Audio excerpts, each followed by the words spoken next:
Good evening. We are live. Adam has snuck in with about 30 seconds to go. I need to apologise. Well, I'm still eating my dinner, but I'll mute myself and then I'll join in. Yeah, I don't know where Stu is either. He's somewhere. I don't know, but I'm sure he'll join us. What are you having? I've got fish and chips. Oh, lovely. Nice. Good man. Good man. Look at that. 20 quid's worth there. Yeah, at least. Adam lives near London. That's about 40 quid. Yeah. But yeah, good evening. We are live for the next few hours with our monthly live stream. We are joined this evening by YouTube modelling royalty in the shape of Nigel from Nigel's Modelling Bench. So welcome, Nigel. Hi, everybody. Hi, everybody. Thank you for joining us. Thank you for asking. So I'm sure everyone watching this will know who Nigel is. If by some weird twist of fate or what you don't, then you should. So we'll put a link in the chat to Nigel's channel as well. If you don't know who Nigel is, then go and have a look at that, because there's plenty of content to sink your teeth into there. I feel a bit starstruck. You feel it? Eat your chips. Shut up. Yeah, so Stuart, I don't know where Stuart is, to be honest. I've put a message in our group chat to see if he's okay, because it's unlike him not to let us know he's running late or whatever, but I'm sure he'll be with us. So this evening we have new kits and new releases with Al. We're going to talk about an upcoming group build starting in October. We're going to talk about Kits for Kids live auction that's happening next month. We're going to have a look at what all you guys have been doing in the group, in Show Us Your Bits, and whatever else comes our way. And at some point, there'll be a free prize giveaway as well, where you can win a mug and a pen and stickers and all that sort of. Yeah, I'm going to win that. Yeah, you're not. But yeah, so let's see who's with us so far. So first in this evening was Paul Christopher, and he was in about 7:15, I think, which was nice and early, saying evening fellow modelers. Then it was me. Nigel was there nice and early as well in the chat, saying hello everyone. Mr. McNeish is there. Stephen Potter's with us, saying good evening one and all. Now I'm going to get this name wrong. Go on, Nigel. That's Ilt Jan de Werf. There we go. So he's obviously come across. Nigel said he's going live. So welcome. He's been following me since I first started. So wow, okay. I think it's hopefully you'll enjoy this evening and stick around. You're more than welcome. More than welcome. Yeah. Harry Marks there saying good evening, everyone. Hello, Harry. Skyshark 505 is there saying, what is this? Have to tune into BRMWs to see Nigel talk models. Well, you don't have to, but Nigel is with us this evening, so yeah, Nigel will offer some wisdom, I'm sure. I've actually come on tonight to talk about painting walls. Excellent. Okay, well, we can do that. They look like my models if we use the Roller and Dulux. So yeah. Yeah, right. Okay. So House of Modelling Shed's there. Good evening. Hi, Dave. Saying hello to everyone else. Tim Borland's there, saying evening all, hope all are well. Very well, thank you, Tim. Hope you are. Philip Hartford, the man of wit and wisdom, is there, saying evening everyone, and Luke. Paul Shaffer's there, Mr. Plastic Monkey, saying evening guys in chat. Paul Dominique is there, saying evening, good evening. Everyone chatting amongst themselves. Robert's there, Rims Models, saying good evening. Hello, Robert. That T55 is looking lovely, mate. I've been watching a lot. It's looking very nice indeed. Everyone chatting again amongst themselves. Frank Donati is there, saying afternoon, folks. Good afternoon. Hope you are well. Hi, Frank. Banfield Road Layout in the Loft is with us, saying hi to the host and panel. That's very official, isn't it? Calling us a panel. Yeah, panel. I'm sure we'll disappoint you at some point. Black Scum Works is there, saying roll up for the greatest show on earth. Well, I'm not sure about that, mate, but we're here nonetheless. Yeah. We're here nonetheless. Daniel Britton is there. He's saying, man, I just got here. Well, you're in time. You're in time. Yes. Andy Bicknell is there. Hello, Andy, saying good evening all. someone commenting on your chips there, Adam, I believe, saying no, those are French fries. No. Are they? Or No, are they're chips. They're proper chips, aren't they? In America, chips are crisps. That's right, yeah. In the UK, chips are chips. They're like 10 millimeters, and French fries are about 5 millimeters, like McDonald's. Yeah. Love it. Proper chip shop chips. Proper chip shop chips. Yeah. Absolutely. Tim saying, hi, Nigel's modelling bench, and Jess. How is Jess doing, Nigel? She all right? She's down here pulling her bed to pieces. She's like a 2-year-old puppy. Excellent. She's 5.5 months into her 6-month cancer diagnosis. They said she'd have 6 months. Awesome. Good to hear. It is good to hear. She's awesome. Yeah. Good to hear. Thanks for asking. Eric de Gleish is with us, saying evening all. Hello, Eric. All right, mate. Hi, Eric. Sky Shark saying he just came here for the t-shirt. Fair enough. We get that. We get that a lot, mate. We get that a lot. Harry's saying he still has to claim a mug from a couple of months ago. Yeah, you do, Harry. All you need to do is drop me a message, mate. We'll get one out to you. Scout Jelly Leiden is there in Welsh. Nasweta to all from Snowdonia. Hello, mate. Hello, mate. I've just offended the whole of Wales, probably. But there we go. Justin Mason's there saying, evening all. Hello, mate. Nice to see you. Katie Hughes is saying, good day from Prince Edward Island in Canada. Just saying hi while I'm at work. We'll watch when I get home. Well, hello. And all the way from Canada. Wow. Yeah. Wow. Nice. The benefit of the internet, that is. Yeah. Hi, mate. Yeah. Daniel Britton. It is Black Rifle I didn't know about. Well, you do now, so hit that subscribe button. And you'll be bombarded with rubbish content. Welcome, mate. Welcome. So this is the Black Rifle Model Works channel. On here, you will see these monthly live streams. You'll see some build series. Every month we do a debrief video, which goes around all the admin teams, see what they've been working on the previous month, that sort of stuff. But we've also got a Facebook group, which is an IPMS registered club. So it's a virtual club. So we've got members all over the world, but we collate it all on Facebook. But we still attend shows and have stands at shows and that sort of stuff. But yeah, we are a virtual IPMS club, which is quite a new thing, really. Quite a new thing. Everyone chatting. Darren Masters is there saying, good evening, gentlemen. I don't think there's any gentlemen here, mate, to be honest. Brian Moran's there saying, hi, guys. Happy Friday. It is Friday. Thank God. I'm on annual leave now for 2.5 weeks. That's a lovely, that is. Mark's there saying, evening all. Hello, mate. Richard Wheeler is there saying, only here for the crispy bits. Yeah. Don't leave your crispy bits, Adam. Goodness sake. Daniel Britton is saying there is a Black Rifle Coffee Company. Also, there is indeed. And I love their coffee. I drink it all the time. And I think, is it last year I built the new one, Sadness Junior NASCAR in the Black Rifle Coffee Company livery. Salvino. Yeah. To be honest, I'm not a car builder. I had a nightmare with it, but it looked good at the end. Hobby Time is there saying hi, guys. Hello. Hello, Hobby Time. Lee is saying, remember to like, 61 watching, only 14 likes. Yeah, hit that thumbs up. It does help us out. Just done mine. Darren Master saying, just had German kebab and got plenty of ciders. There's so many advanced in my chat at 11 p.m. Luke knows me. So you post away, mate. You post away. Yeah. You post away. James Woolard is there. Good to see Nigel. Great channel. It is indeed. Thank you, James. It is indeed. Mr. Gary Wright the win there saying evening all cage drivers. Hope everyone is well. Hello, Gary.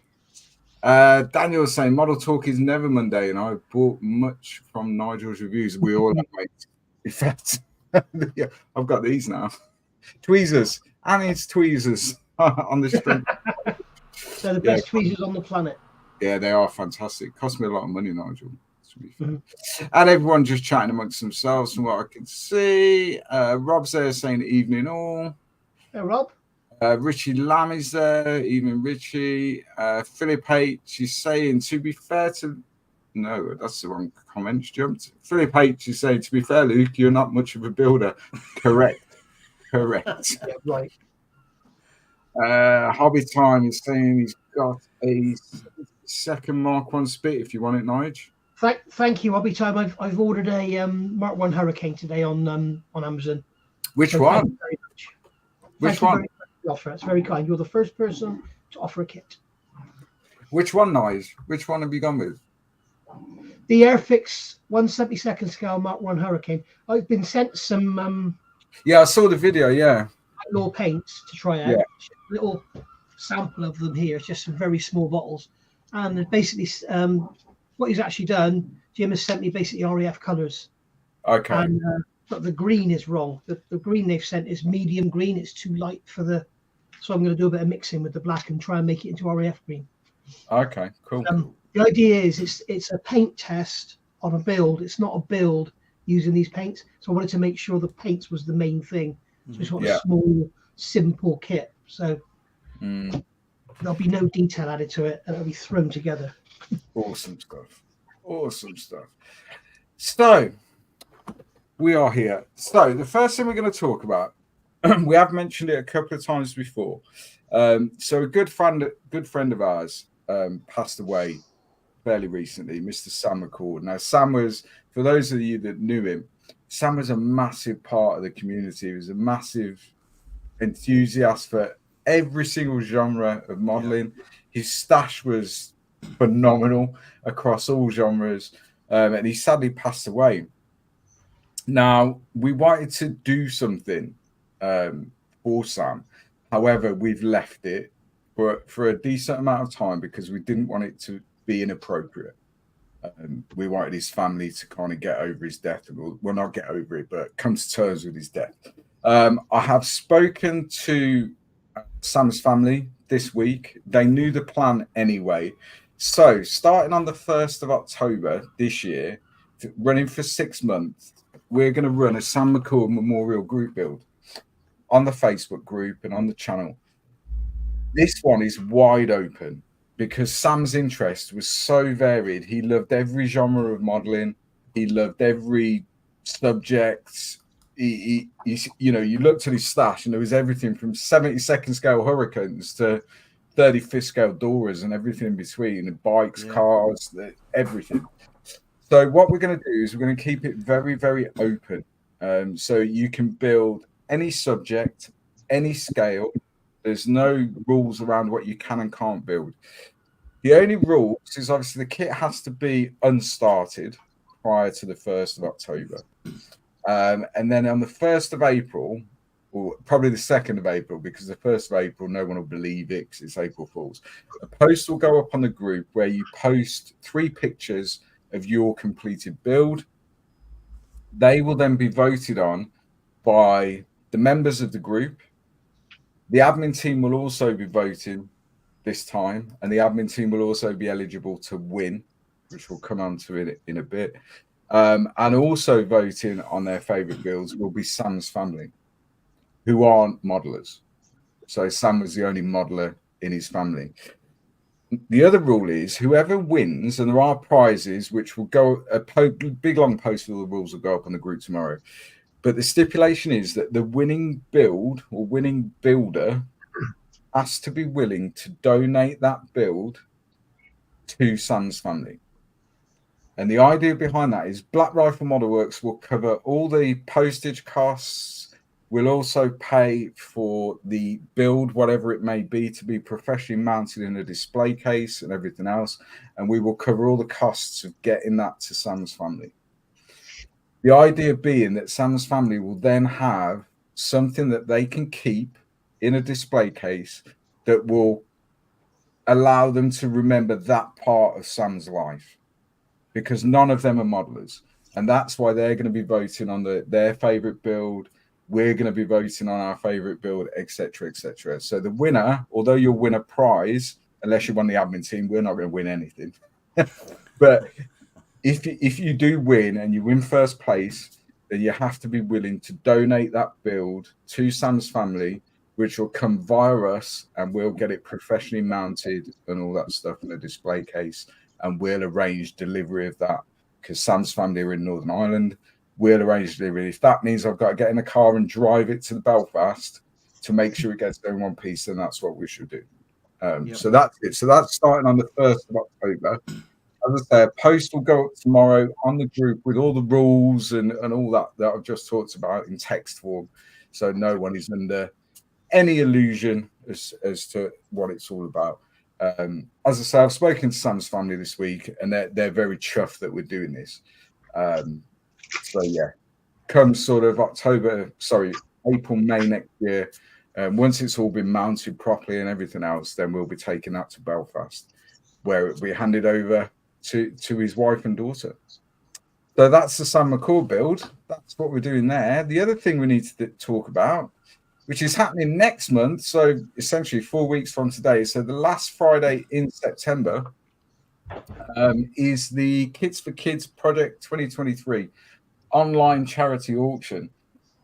What we've been doing since the start of the year really is asking people to send us kits, paint sets, tools, all that stuff, as long as it's new or certainly not started, it's complete.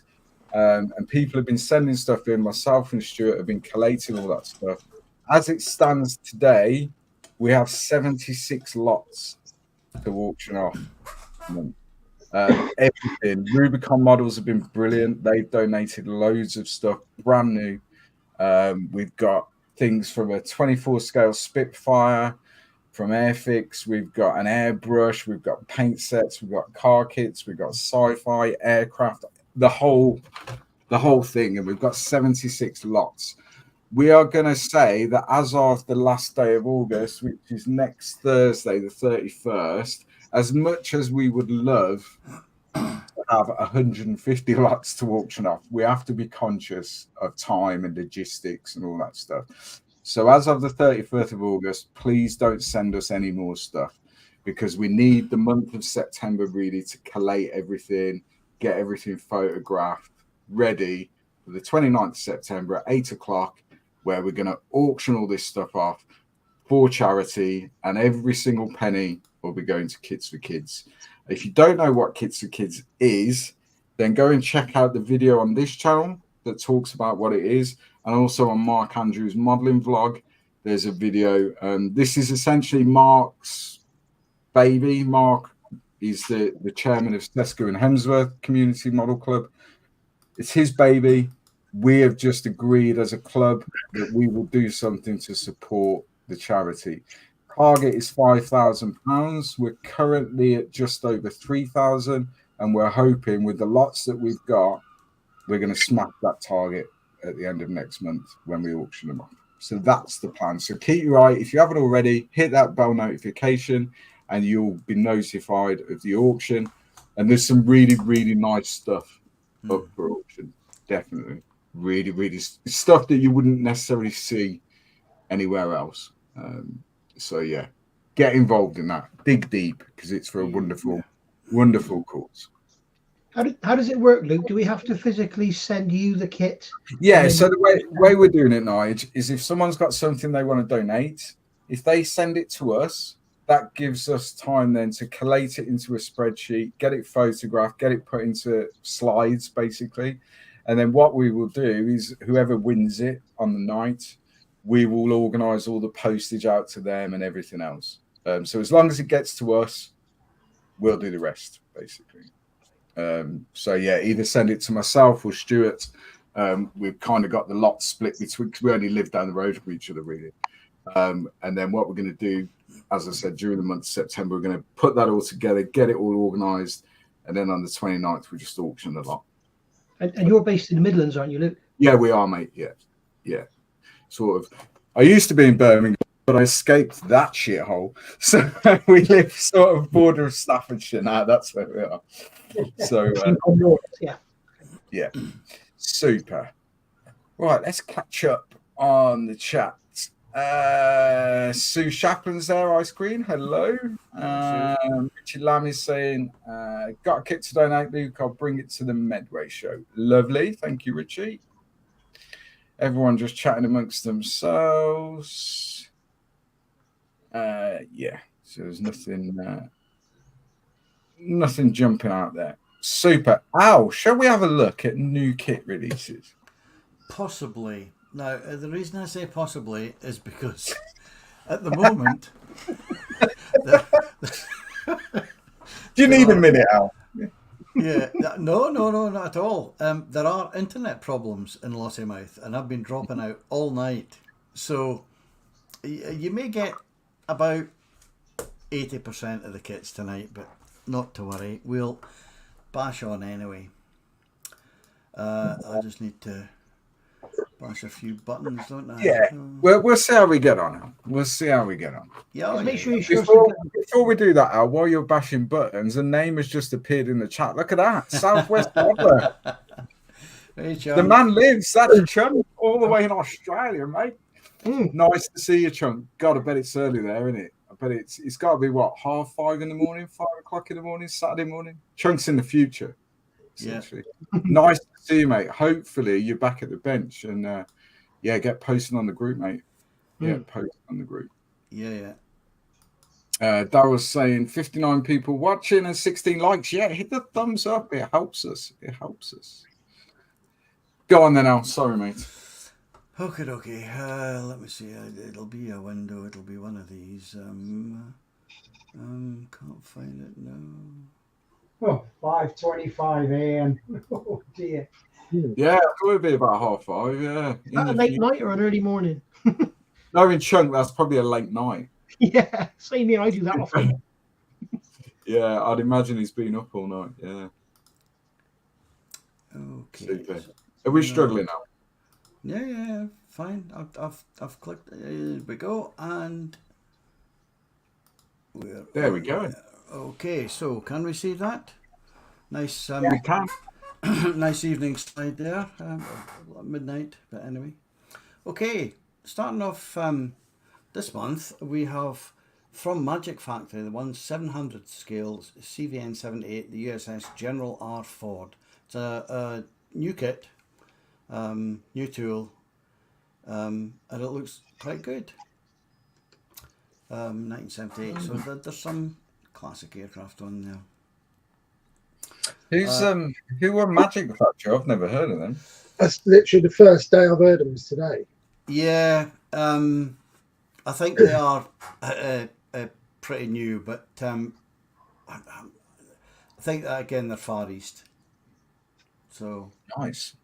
It just popped up in the we've got to be Far East, give them the writing at the bottom. But anyway. It popped up on my feed, so that was very it. cool. Now, Pico Publishing has got a World War II vehicles book. It's a Through the Lens by Tom Cockle, new book there.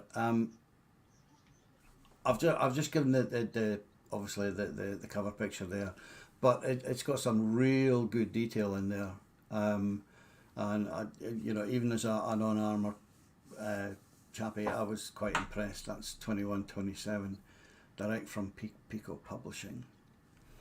Border Models have announced this 132nd Avro Lancaster, the B Mark III, but the Dam Busters version. Now there are brand new parts in there, including new clear parts for those of you who have unfortunately managed to suffer the last lot. But yeah, they've rerun the clear parts, etc., and that's it. eModels have this on pre-order for £595. I'm not sure if that includes postage, but at that price I would hope so. Yeah. Anybody's got one of them they want to get rid of, I'll take it off your hands. Just send it me. Yeah, and if it's too costly to send to Germany, I'm here, okay? Just saying. Yeah, I could be tempted, but anyway, we'll see.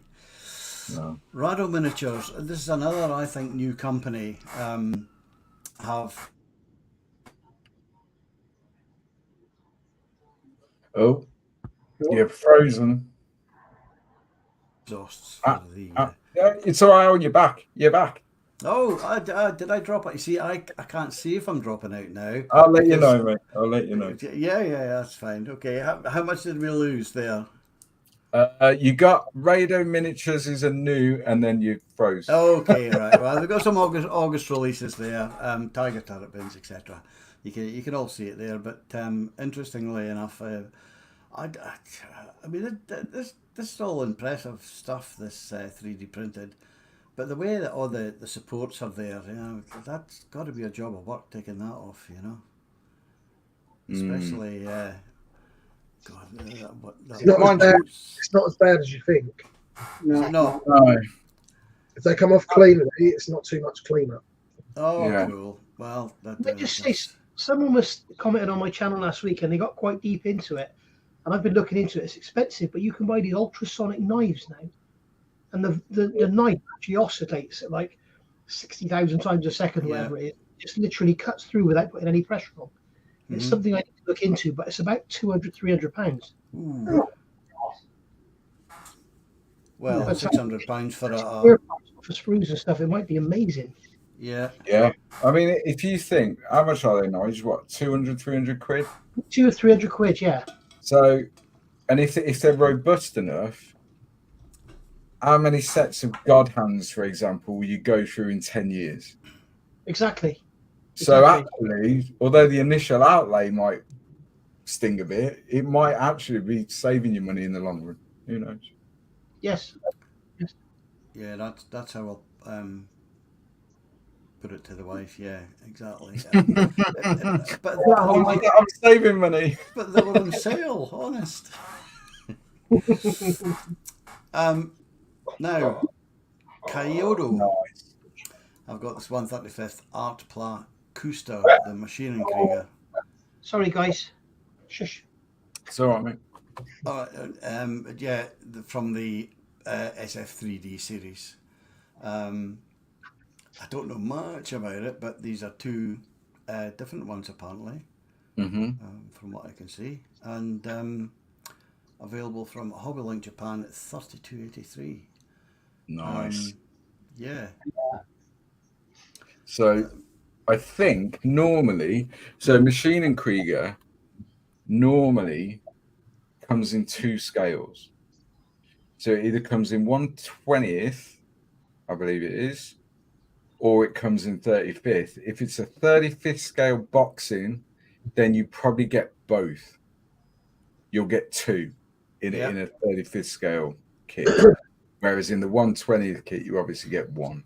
Yeah. But they're very cool things, Maschinen Krieger. Very cool. Are they injection molded? Did you say, or 3D printed? Injection molded. Right. Yeah. Looking good though.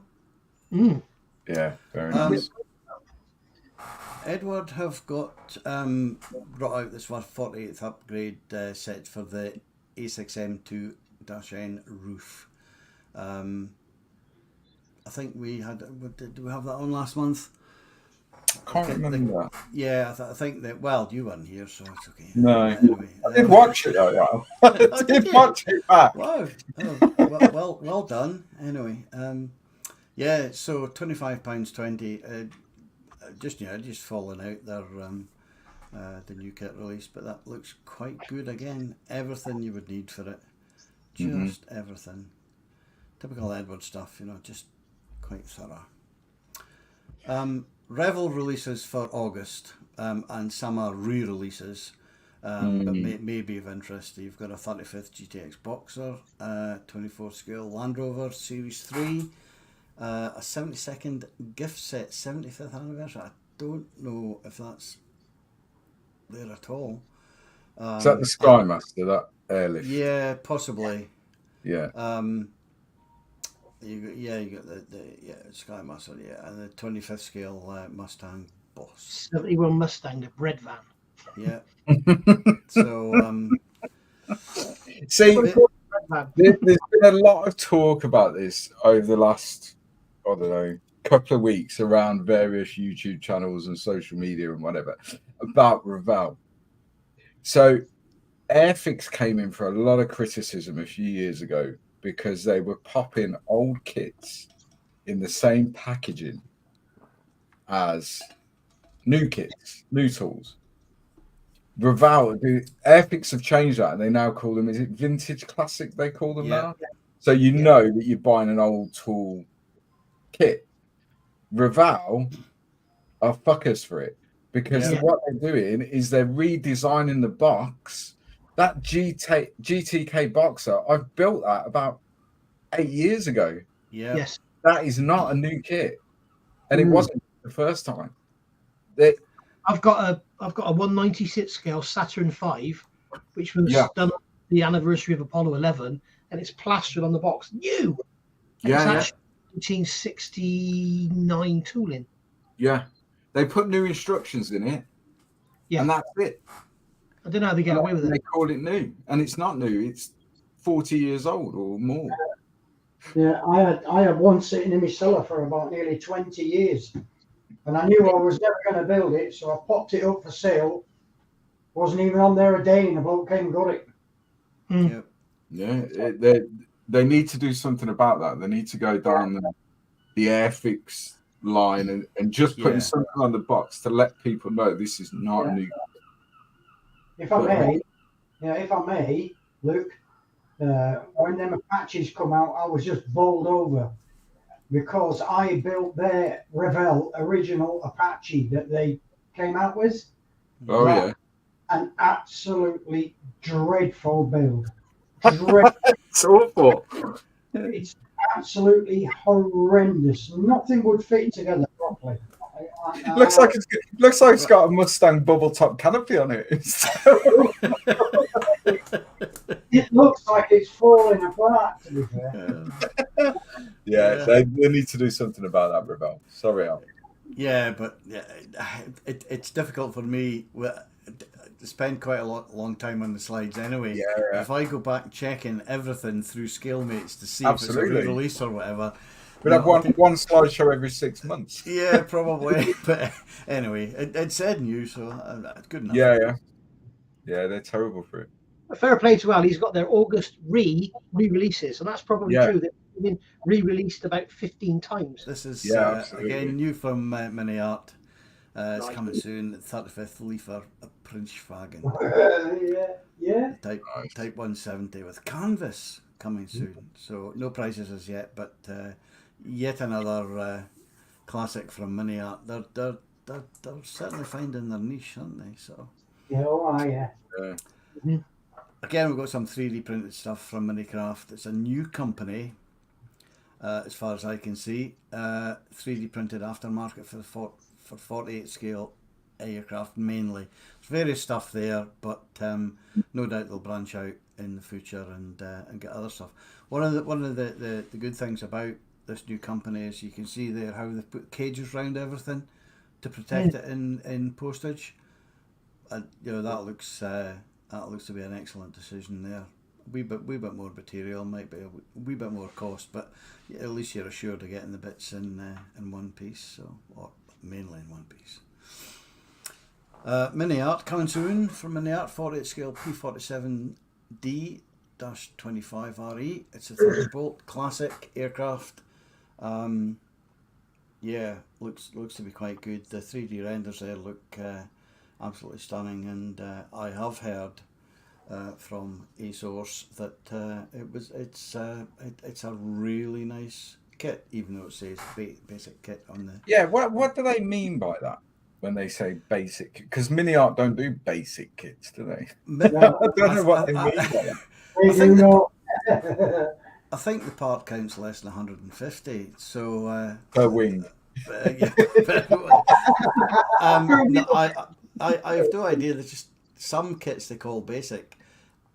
There can't be that many parts in it, really. To be fair, even at 1/48th. It's a big, it's huge aircraft, huge.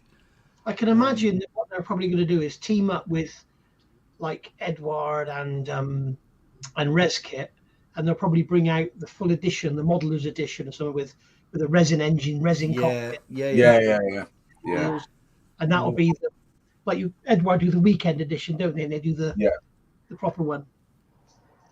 Mm. Yeah. The art's basically as good as anything else anyway. So yeah, if it's anything like their armor kits, it would be a good kit.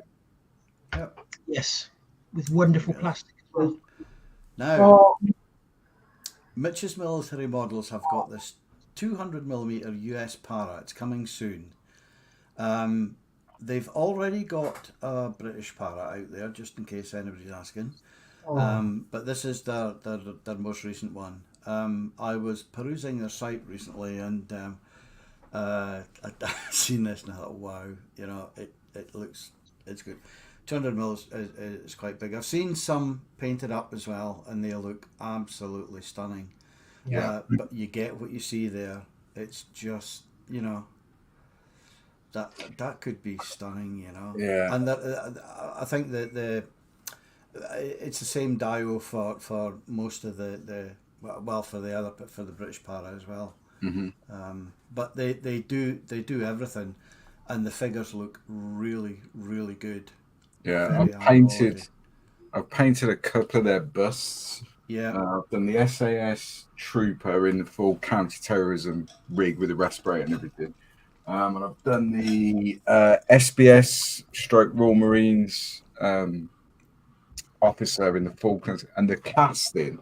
Yeah. And the level of detail to the point where, so for those of you who know, on a British military smock, certainly of Falklands era, the way the buttons are attached is almost like on a piece of fabric.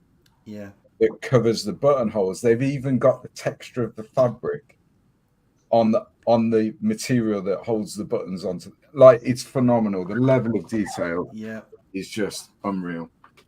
So does that mean 200? Does that mean it's 8 inches tall?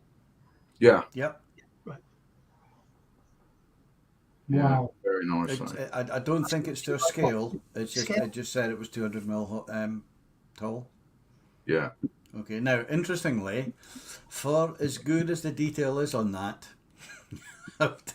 on their Facebook site, one of the first comments was the buckles that attach onto the static line that goes all the way through the aircraft, that attach a parachute on, they're facing the wrong way.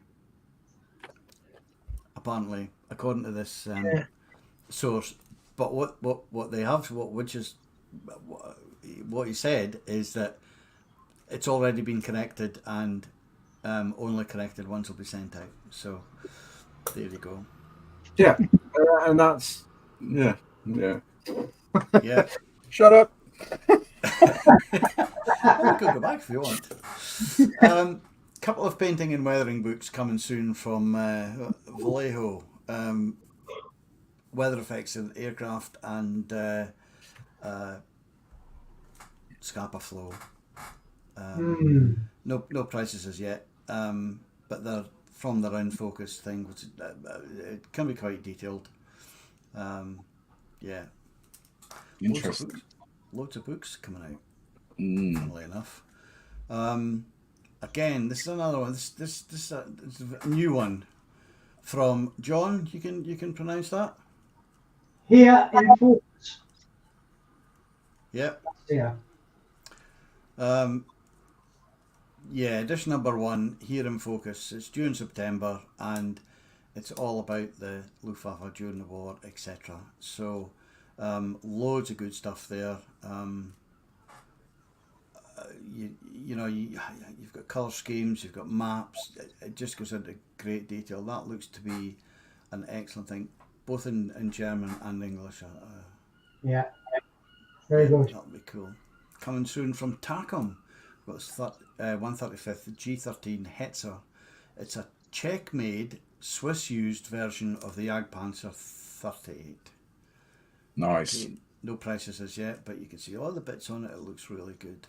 Will that tank have any decals on it?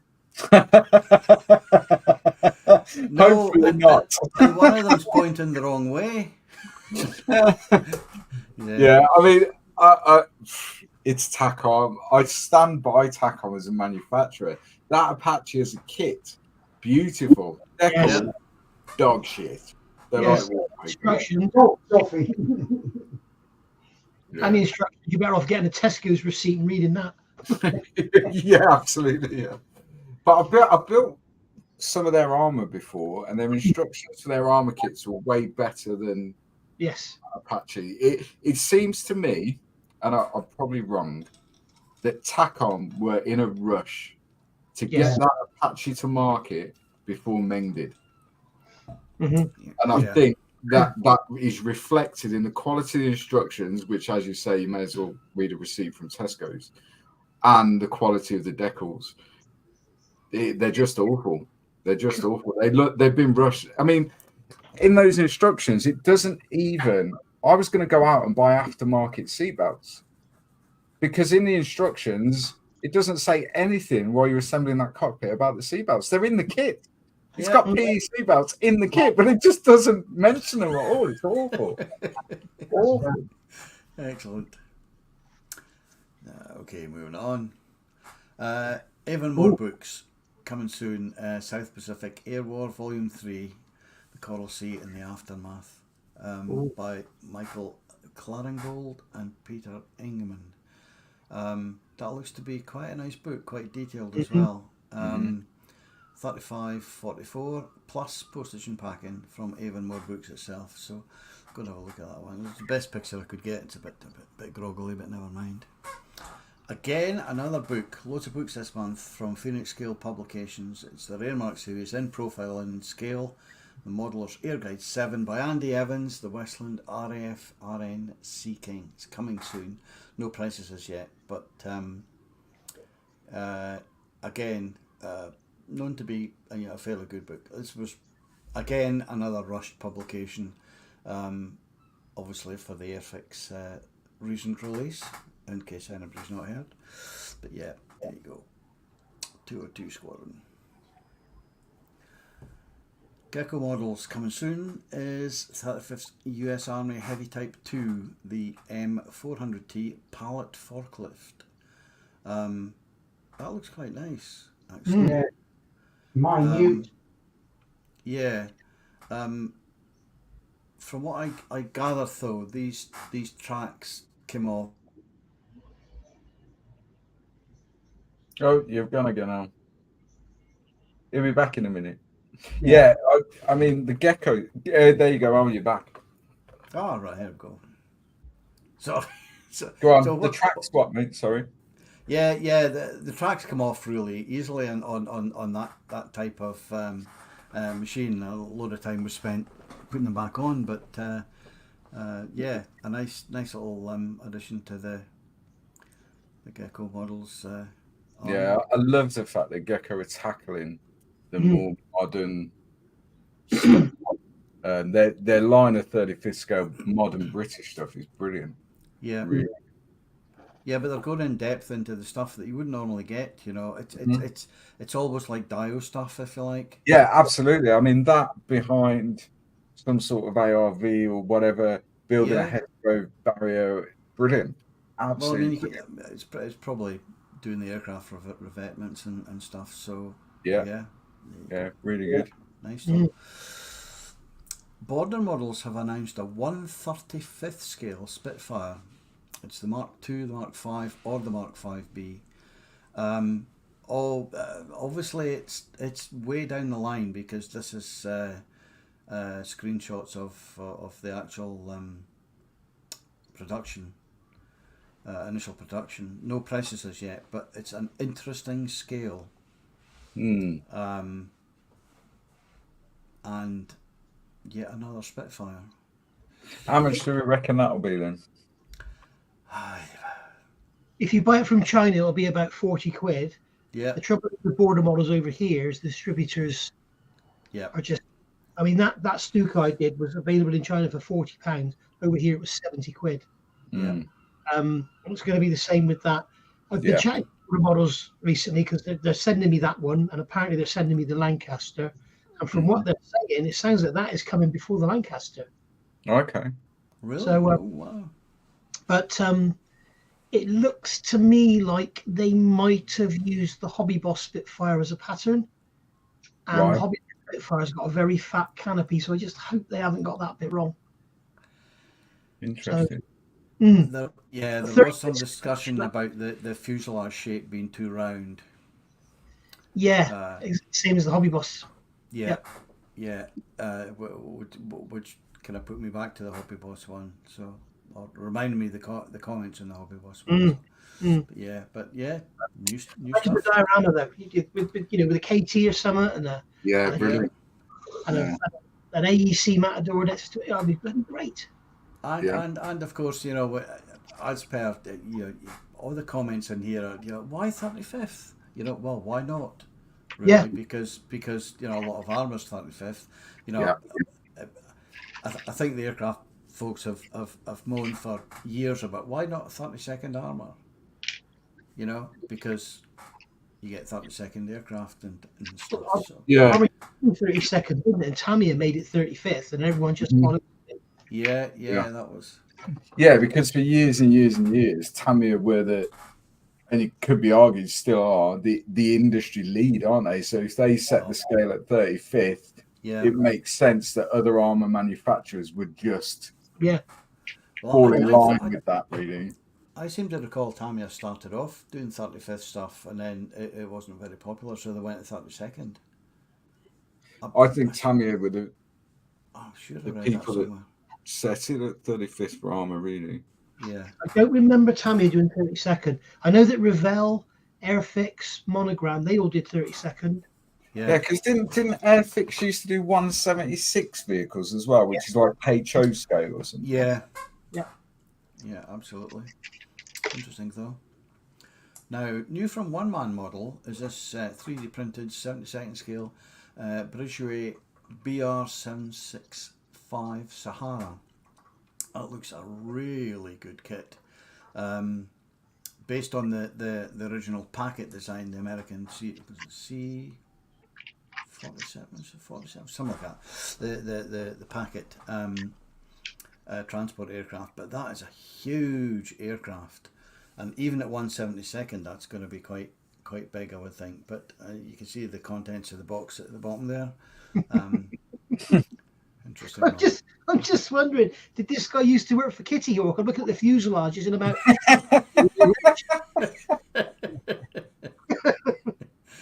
Well, maybe he's just got a very small printer. Yeah. Very small what? Printer! Oh, what's you doing, that boy? Anyway, now ICM have brought out this new tool, 1/35th scale. Quietly came, quietly went. It's Special Ops Forces of the Ukraine. They're really bringing out everything these days. Yeah. I mean, I've got quite a lot of their figure sets now. Their new sort of Ukraine figure sets, and they're actually really good. They are very, very detailed, but they're doing the subjects are very, very broad. Obviously they're focused in on this unfortunate goings on at the moment, and they're just good. No prices as yet. Better and better, don't they? ICM. Yeah. And considering, hats off to them, they're doing this in a war zone. Yeah, in the middle of a war. Wow, that's commitment, that is, and they're churning out some really good stuff. If you look at a map, they're just off to the right of Kiev, you call it now. Yeah. When it all first started, just down the road from them, there was a shopping centre that was annihilated. Yeah. Literally just down the road. Amazing.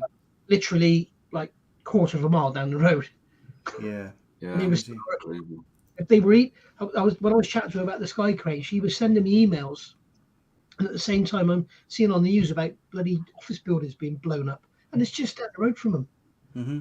Yeah. Unbelievable. Yeah. Very resilient, aren't they? Yes. Oh yeah. And the fact they're turning out loads of new stuff. Yeah. When other companies are taking 2 years to develop something. Yeah. And get it into production. Yeah. So it's good. Yeah. Right. Nice one. Another one from ICM is 72nd scale midget submarine, the U-boat Molch. It's a completely new tool, available from ICM at around a recommended retail price of $17.80, as far as I can see. It's going to be about 17, 18 quid. But again, new mould, Ukraine, cracking stuff.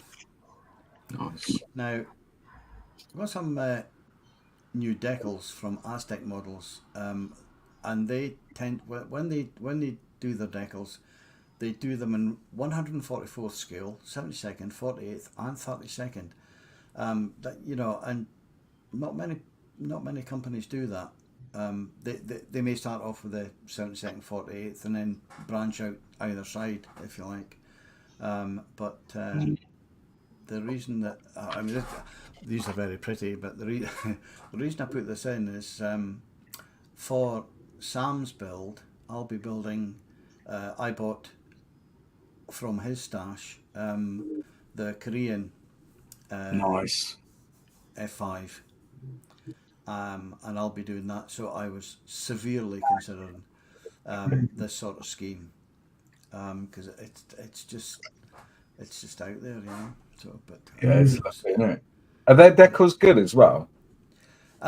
From what I gather, yeah. I haven't heard any bad reports about it. Those tiger tails. Yeah. To get that as a decal that lays down perfectly, and there's not many manufacturers of decals that can pull that off. But if you look at the decals I've got for the Herc, that is a 74 Squadron Special. I mean, they've got decals covering the tail. The tail's going to be much bigger than that. Much bigger. Even at 72nd scale. It's huge. Which is why I'm thinking of trying to mask it and paint it. But yeah. That's very cool, though. Nice schemes. Okay. One for Adam here. New from Fujimi.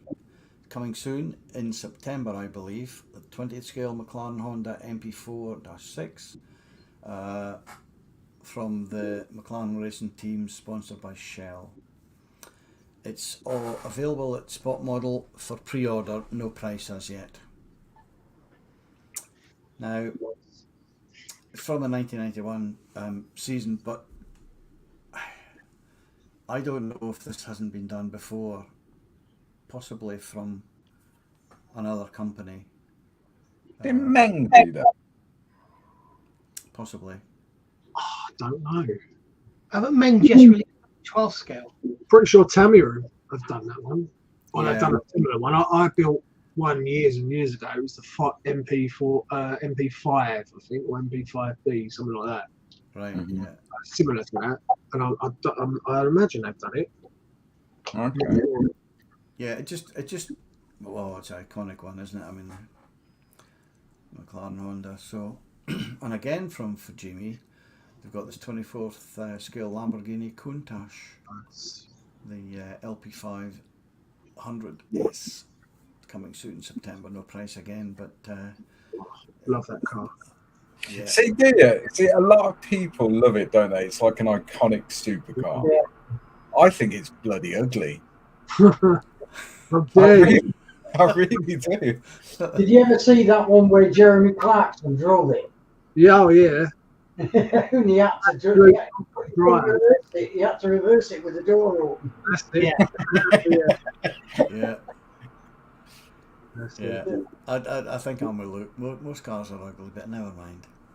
Eek. Oh, real controversy. Right, R2 Miniatures. I've brought out this 1/9 scale bust from a 1980s US Navy F-14 pilot. It doesn't look like anybody in particular. Who does that look like then? Yeah. I didn't want to say anything. I need that. I don't do bust, but I need that. It's going to be huge. 9 scale. Wow. Anyway. I'll tell you what you could do with that, Adam. Mm-hmm. Zenithal prime it. Put it on a plinth, a nice wooden plinth with a metal plaque. Leave it zenithal. Put it in your bar. Yeah, exactly. That's exactly what I was thinking as well. Oh. Yeah. Great. I was just about to ask you guys that do all these figures, but all this bloody 3D printed stuff, how the hell do you paint it and make the paint stay on?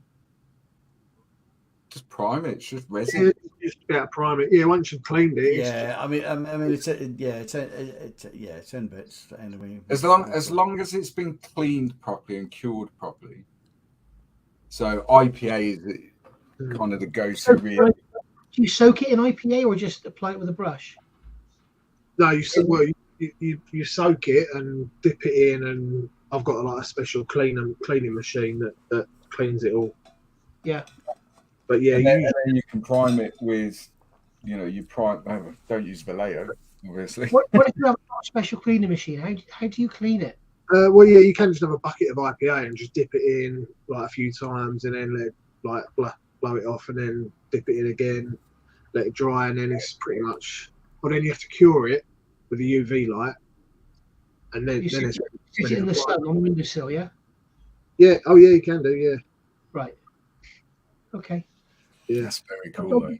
All the 3D printed stuff I've got, the paint is just like, it even looks like an oily surface. It's bloody horrible. Yeah, IPA is your friend. Right. Okay. Really. And then primer, really, either Mr. Finishing Surfacer, because I can't stand that stuff. I never use it. You never use it. That's really good on resin. I hate it. Or Steiner Res. Steiner Res is really good on resin. Yeah. It is actually designed, hence the name Steiner Res is designed for styrene, styrene, nylon, which is the middle bit, and resin, and that will be a real good primer. Oh right, I never knew that. Yeah, I use Mr. Surfacer for everything, and I'm now getting into the MRP primers. They're bloody awesome. Yeah, we were just talking about MRP before we went on. Yeah. I've just ordered a boatload of that. We were just saying I put them on too thick, Nigel, because I seem to be using half a bloody jar at a time, MRP is very, very thin, and you will use a lot more than you would of any other paint. Yeah, absolutely. Yeah.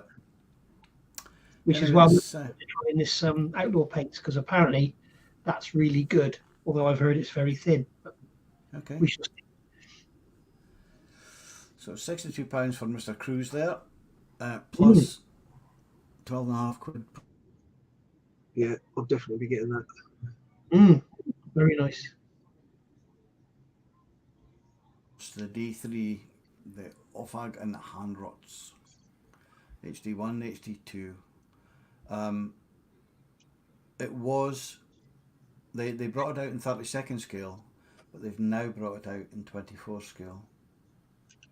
Wow. So, I mean, it's a small enough aircraft, but that's still going to be huge at 24 scale. Incredible. No pricing as yet, but anyway.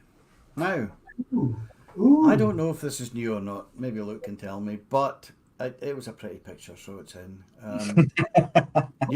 New from Rubicon, newish maybe, possibly.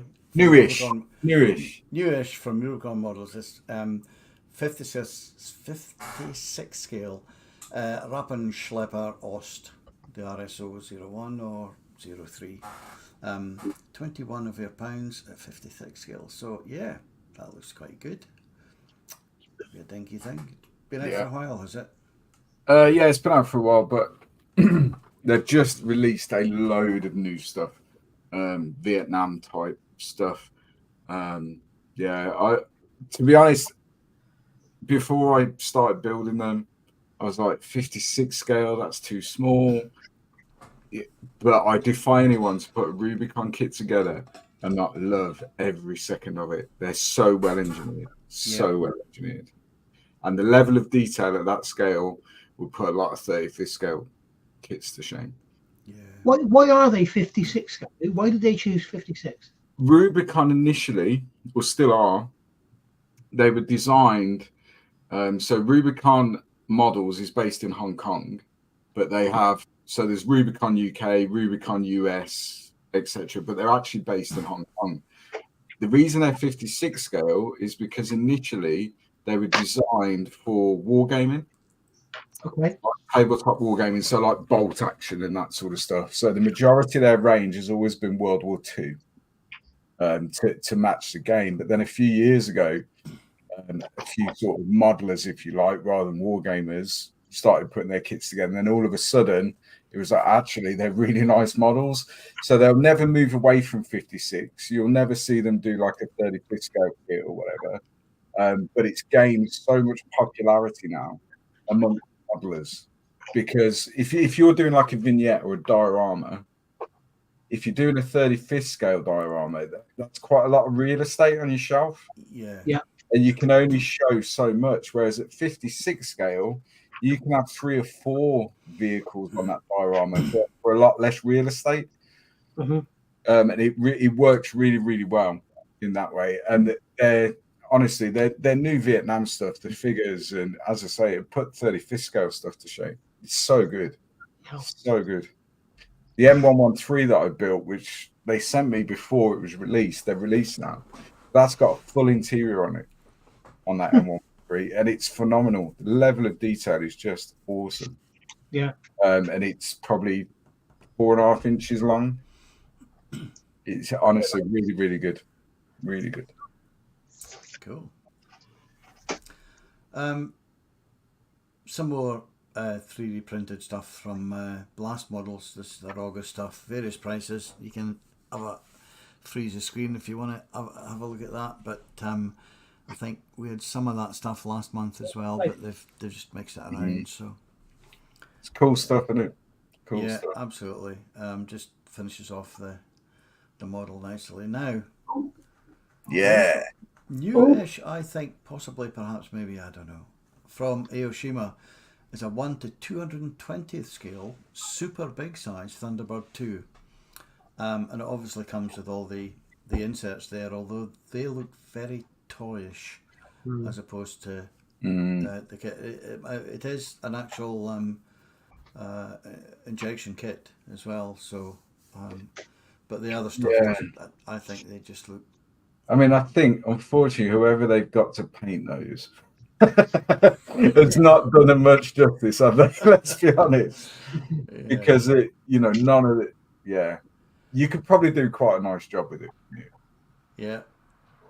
But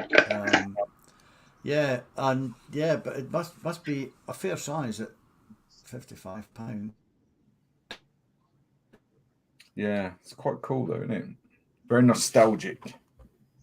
The Cerastus Night Lancer for Questoris households. Questoris households, yeah. Questoris households, okay, good. £120 for that. That looks very, very detailed again. So this particular knight, so a knight will stand about 9 inches tall. That's sort of how big it is. This particular one was always only available through Forge World, which is like the expensive arm of Games Workshop, full resin. But what they've done over the last 18 months, 2 years, Adam, is a lot of the Forge World kits that were only ever available in resin and really expensive.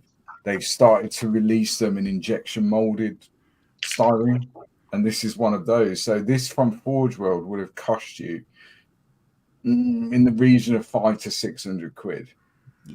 Now they're doing it in styrene injection molding. It's 120. It's very annoying for anyone who's bought Forge World stuff. Yeah, it's very annoying for anyone who's got the Forge World.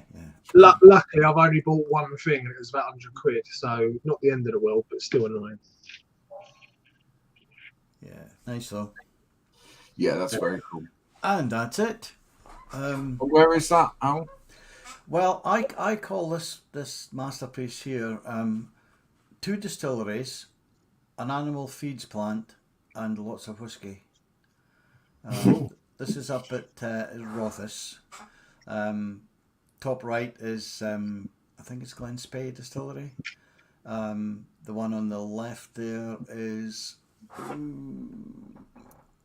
Glen Grant. The animal feeds plant is the cloud machine of the area up at Rothes.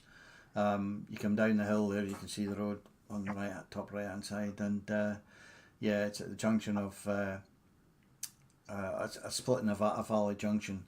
So wind direction is. See the steam coming off there, real good. But yeah, you've got the football pitch. So how? What altitude was your drone there? Oh, you're frozen. Oh, okay. Must be the altitude. But yeah. What altitude is your drone at there, Al? About 200 feet. Wow. Very cool. Yeah, it wasn't really high, but I've got this new drone, and it's an absolute beast. It is, such an improvement on the other one, and it just seems I can go anywhere and do anything. It's just cracking. Nice. So that was one of the first test flights. So was it lots of money? Yes, it was lots of money. It was more money than I paid for my first car. Put it that way. According to his wife, it was £28.63. Yeah. Absolutely. So lovely.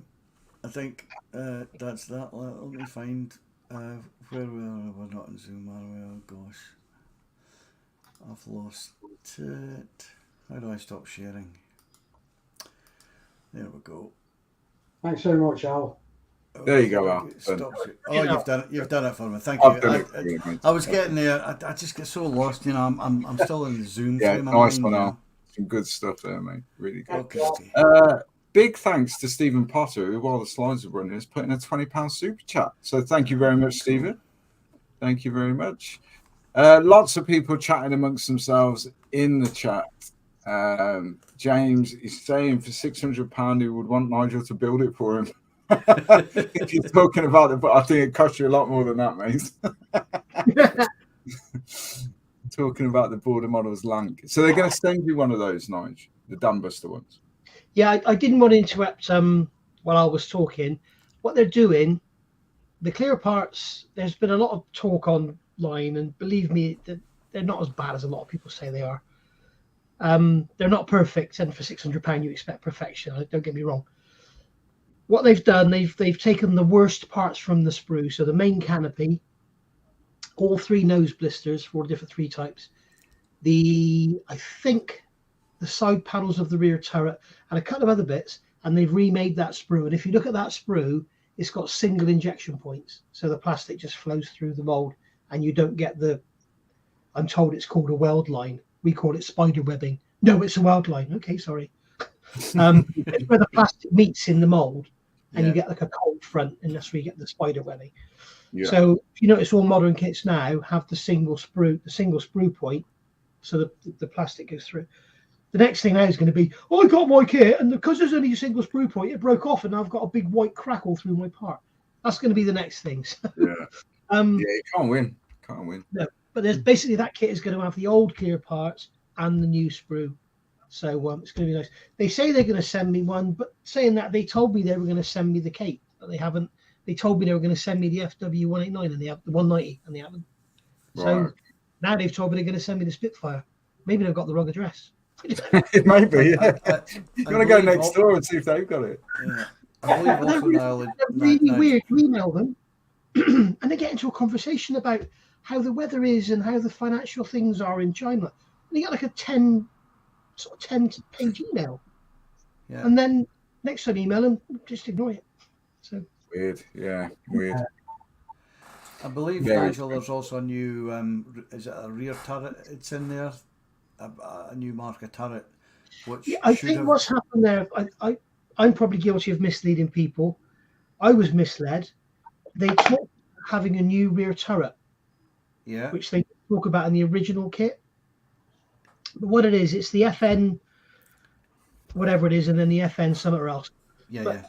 Around, I think it was around about 43, they changed turret types. I thought what they meant was they were going for the new rear turret, which had the twin Brownings, rather than for, what are they? 303s. What are they called? Was it 303s? Yeah, what are they called? The British guns. They've got a nickname. Oh, no idea, mate. No. So there's the original turrets had the 4 guns, and then they very, very late in the war they changed to the 250 cals, and I thought that's what they meant. As did someone else on Brit Modeler, but it isn't what they meant. It just means they've got the later turret in there. Yeah, it's a totally different turret. Yeah. It's not a totally different turret. It's the same kind of turret. It's just got different glazing, and they made some alterations to the mounts inside. Right. Okay. Basically, what it was, the rear gunners at the beginning of the war were so enclosed with all this bloody perspex, they started cutting away, and the armor, there was armor plate there to protect them, but they couldn't see anything, and it just basically all got cut down and cut down. So at the end, there was nothing there. Yeah. And they used to freeze to death, but they could see then. So. Yeah. Yeah. Lesser of the two evils, I suppose. Yeah, absolutely. Justin, I'm guessing this is on about Rebel. Saying, do you not think some manufacturers are taking the piss out of models, expensive kits with little thought of the builder? Yeah.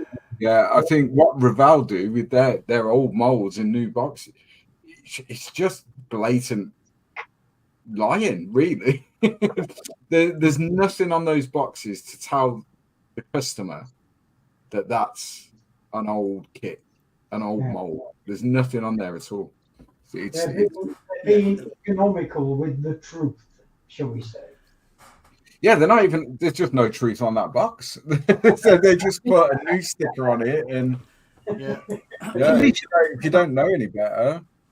They recently released the Rio truck, didn't they, with the Jeep, the set and they made that all look nice. It was a 1958 tooling. Yeah, it's just blatant dishonesty, isn't it? That's all it is. Terrible. Yeah, gotta be careful. Dominique is saying mini art kits are great. He wants to buy that plane on the stock market. Well, I think you'll probably get it at a hobby shop, mate. I don't think you need to go to the stock market to buy one. But to be fair, Dominique is Dutch, so I'm sure there's a language issue there. Richard's saying, Luke, that power has your name all over it. I couldn't do that justice, mate. A bust is as far as I go, really, at that scale. I think you should do it, Luke. Yeah. Cheers, Nigel.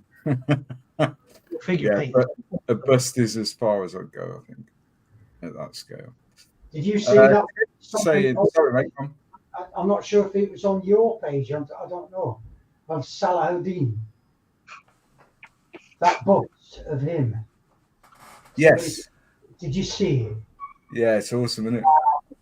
Yeah. Some very talented figure painters out there. I mean, you go to any show and you look, not even in the competition area, just around on the club stands and stuff, at some of the figures and busts that people do.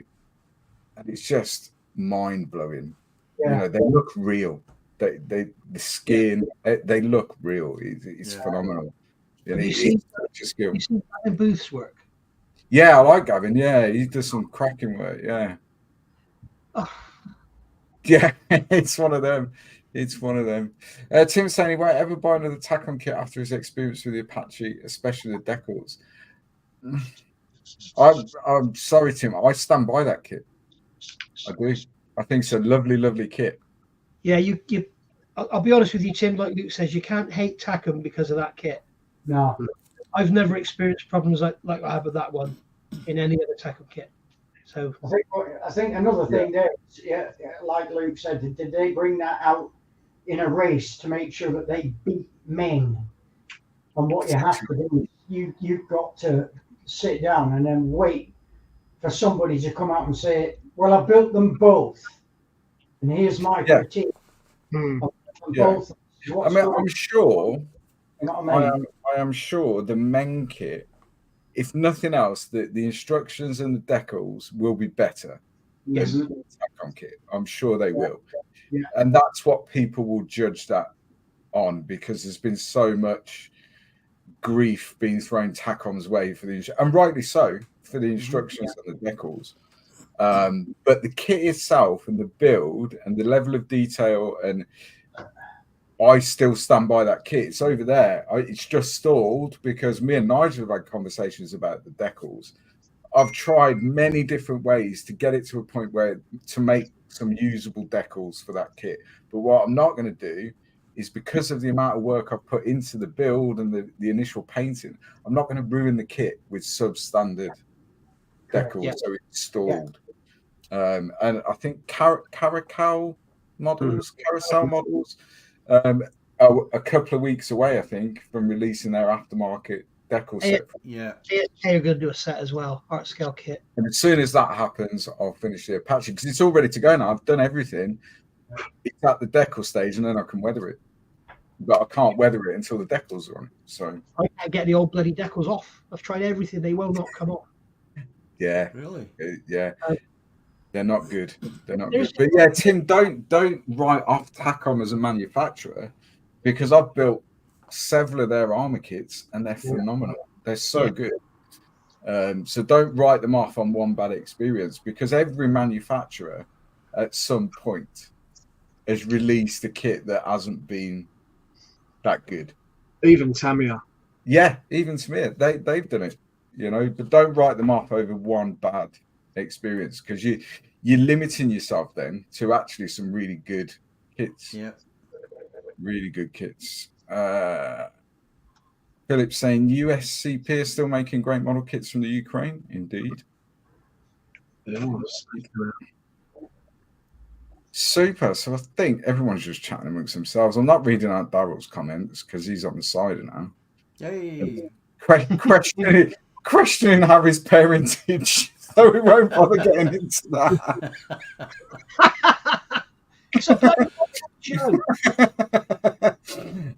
Paul Christopher saying, well done, Al. Great presentation. Appreciate your efforts and glad it recorded you so I could make a drink. There you go.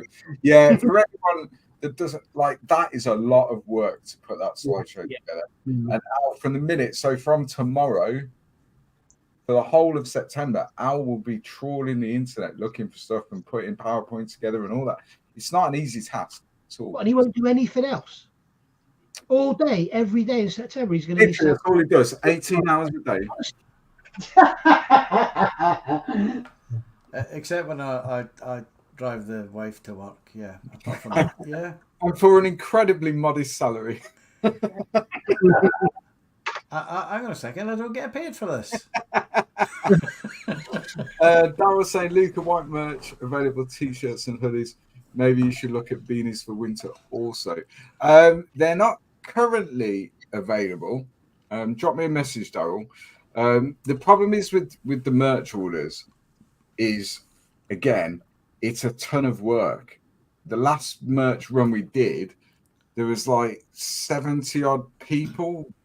And obviously we put the order in, but then I've got to make sure it's correct, package it all, send it out. And it's a lot of work. So we're generally trying to limit it to like a summer run and a winter run, if you like. But beanies are absolutely doable if there's enough interest. The company that do these can do beanies, baseball caps. But yeah, drop me a message, Darryl. We'll sort that out for you. Beanies sound good. Yeah, we can do beanies in the winter run. Yeah. Harry's saying the Raval Hawker Typhoon new tool, but it's a rebox of a special hobby kit. Yeah. I do sprue in it to replace the resin parts you got in the special hobby kit. Timmy's saying he's not bad mouthing the Takom Apache kit itself, just the decals that are far too thick. Yeah, they are what they are. They are what they are. They made a mistake. It is what it is. I think everyone that's built that kit or is in the process of is frustrated because you get to the stage, don't you, where you're like, excellent, I've got it together. It's looking the business. But the decals are. I imagine that's why we haven't seen that many finished at the moment. Yeah, because everyone's stalled, waiting to put decent decals on it. There's a guy on Instagram that's actually put together a video and he showed how he's removed the film. I saw that. Yeah, I saw that. I've tried it on mine and it will not work. And another guy who follows Alex, he's actually done it himself. And he tried it with Tamiya enamel thinners and Humbrol enamel thinners on a painted surface. And he had the same as me. He rubbed it and rubbed it and rubbed it. The lettering came off. It was like the lettering was printed on the outside of the carrier film, which some and he rubbed it and rubbed it and rubbed it, and he ended up with the carrier film with nothing on it. Right. Yeah, I saw that video. I haven't got round to giving it a go yet, but it doesn't work. I was skeptical when I saw the video. I was like, yeah, I don't. I tried Tamiya extra thin, and that doesn't even touch them. Yeah, I mean, they are ridiculous. They are ridiculous. Awful. And the trouble is, you've got all that raised rivet detail. You can't sand it down. No. Saying Reeboxes are good. They allow small companies to make affordable kits. Revell sell a lot more kits, so the tooling cost can be divided over more boxes. Yeah, I mean, there's nothing wrong with Reebox in a kit. Nothing wrong with that at all. But Revell are unfortunately getting a reputation of being dishonest and misleading customers because of the way they're packaging their kits rather than actually what's inside. And yeah, it just sticks in the throat of some of us, definitely. Just I'm saying, is the new Tacon British Apache any better? Don't know. I cancel my order on the strength of the decals that were in the kit itself will be amazing, won't it? Other than it's missing in the cockpit, but other than that, the kit itself will be amazing. But yeah, absolutely. The decals or not, I don't know. Absolutely. It's saying Scalemates is your friend. Absolutely, Scalemates is your friend. I think the problem with Revell, and I guess they fall into a similar bracket to Airfix, is that potentially a lot of newer modelers, Revell will be their go-to. They'll see it in Hobbycraft or wherever. You know, a 32nd scale Mustang, new anniversary edition, whatever they put on the box for 50 quid, and I'll be like, that's brilliant. And that may be their first experience of a model kit. They may not know about Scalemates at that stage. We've all been doing this for years and years and years. We spend more time on Scalemates probably than we do building anything, but we research everything. Whereas the newer modeler, who's maybe only their first kit, 3 or 4 kits in, might not do their research on that kit. It's an off-the-shelf buy. It's an impulse buy. Yeah. It's a shiny box. And we've all been guilty of that. I've done it. I still do it. I see a shiny box art and I'm like, yeah, that's awesome. Get it home. And it's like a melted welly inside the box. But yeah, they should just be a bit more upfront. The way Airfix have done it, vintage classic. Do that and it solves the problem. But to be fair to Revell, some of their kits are ICM reboxes, Academy boxes, and they're bloody brilliant. And they're cheap, the original kit. Yeah. So, you know, the thing to do with Revell, anybody who's watching this who doesn't know, look on the side of the box. If it says made in Poland, it's Revell Germany, so it's really, really good. If it says made in Korea, it's Academy. If it says made in Japan, it's Hasegawa. If it says made in Ukraine, it's ICM. They rebox it. If you sent them dog food, they'd rebox it.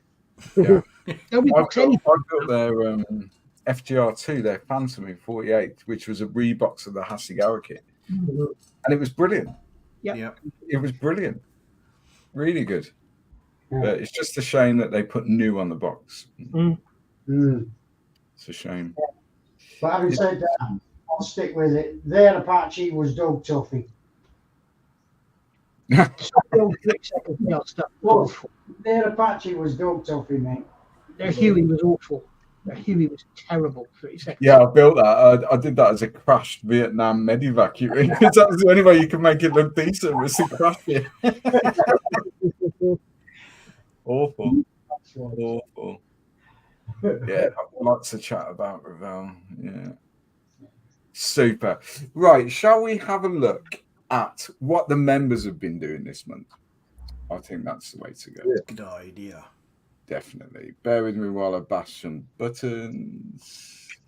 Go there. Let's go there. Talk amongst yourselves. There we go. Click on that. Get rid of that. Up north now? Don't know. It's dark outside. All right. Yeah, I think it's all right. Showery. It's raining down here. Yeah, showery. There we go. We're good to go. We're good to go. If I share that, whose book? Can everyone see that? Yes. So this month, show us your bits then. So very, very busy this month. I think there's 88 different comments, which is amazing. So the idea of this is, obviously we are a club, but because we're a virtual club, we don't meet every week in the town hall or whatever. So it's an opportunity for all the members to share what they've been doing, share their work. This is how we do it, really. So first out the blocks tonight is Mr. Scott Sutherland from the Junkworks, who's working on the Tamiya M1A1 Desert Storm, added stowage and aftermarket tracks. Nice. Yeah. Very nice. That is very cool. A tank with a dozer blade or a mine plow just looks. It just looks the business. You're just into apocalyptic stuff. Yeah, basically. Yeah, that's very nice, Scott. Very nice indeed, mate. The rear there, and he's got it bang on because the American Army and their cavalry units, their stowage is always they have loads of stowage on the outside of their vehicles. Whereas if that was a Challenger 2, all these stowage bins at the back are all covered, so you don't see as much stowage hanging off British tanks, modern tanks. So if you look at a Challenger 2 turret, probably the rear third of that turret is all stowage bins that are covered. So that's why you don't see the level of stowage draped off. Right. Lovely job. But yeah, maximum of 3 picks, Scott. Otherwise, we'll be here all night, mate. It's in the post. Richie Lamb is next. So he's finished for the Elizabethan group build, the Airfix Hunter F6 in 48 scale, primed it in UMP black and painted in Tamiya acrylics XF range. Decals were a bit troublesome, but a good use of UMP strong setting solution helped them conform. That's nice. It's a nice looking egg.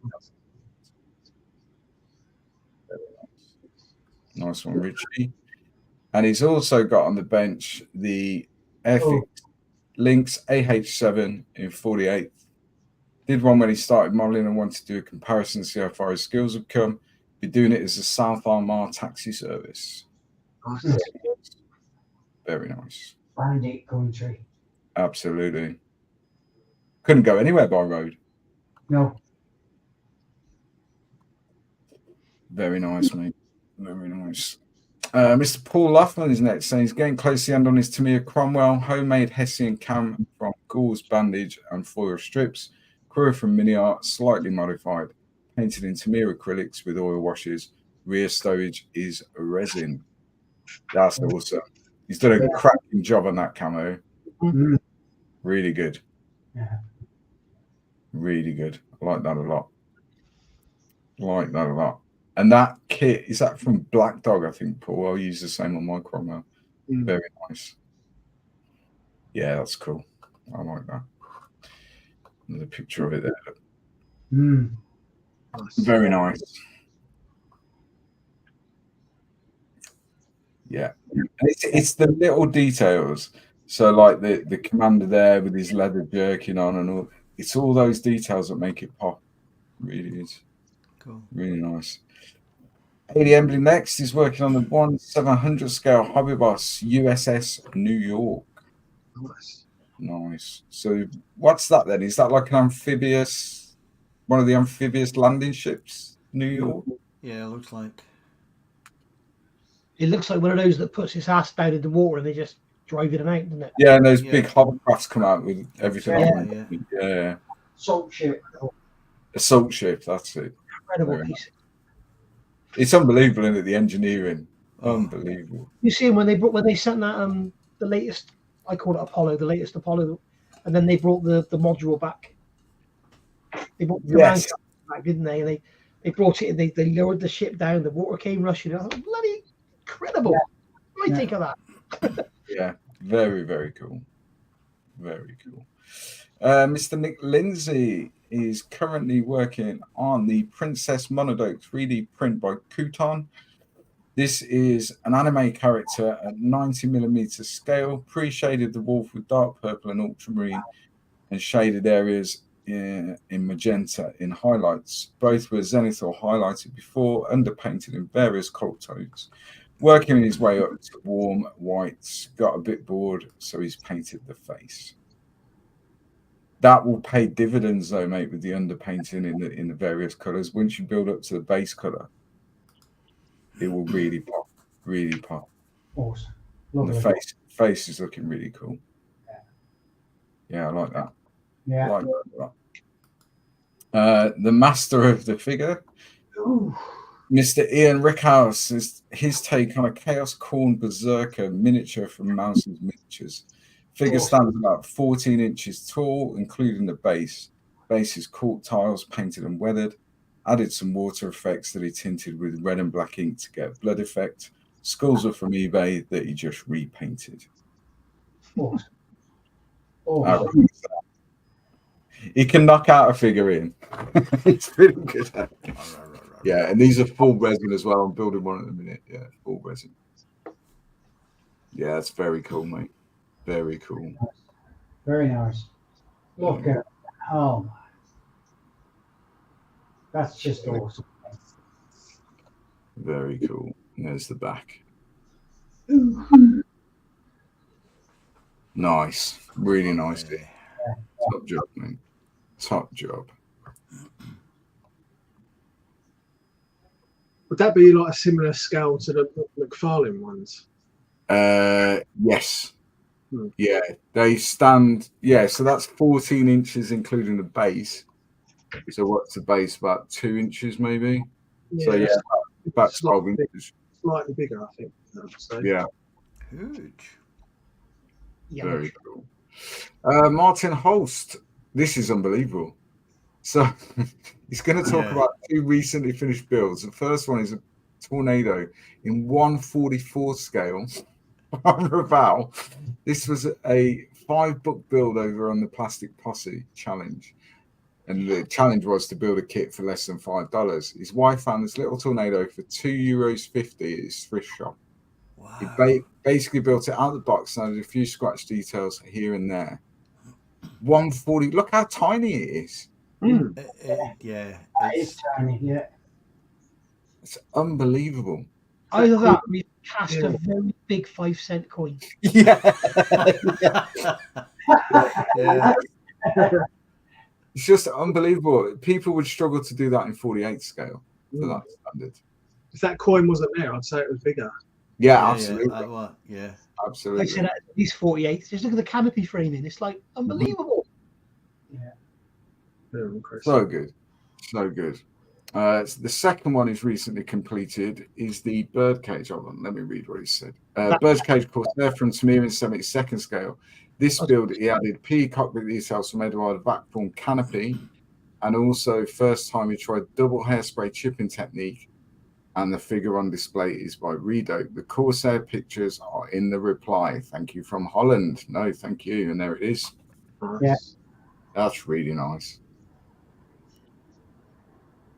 Yeah, really nice. As well. Yeah, that's cracking. Yeah. Something about a Corsair in there. Yeah. Yeah, big aircraft. Really cool. Really cool. And there it is from another angle. Look at that. Nice. That is nice. That's I mean that particular picture there, that's 48 scale all day long, isn't it? Yeah. It really is phenomenal work. Beautiful. Yeah. Really cool. Really cool. Wow. Well done, mate. I like them a lot. Yeah. I like them. Godzo Vizza has finished the camo on his 1/35 scale Zvezda the Panther. First time he's done camouflage with the airbrush, and he's very pleased with the outcome. I should think he is.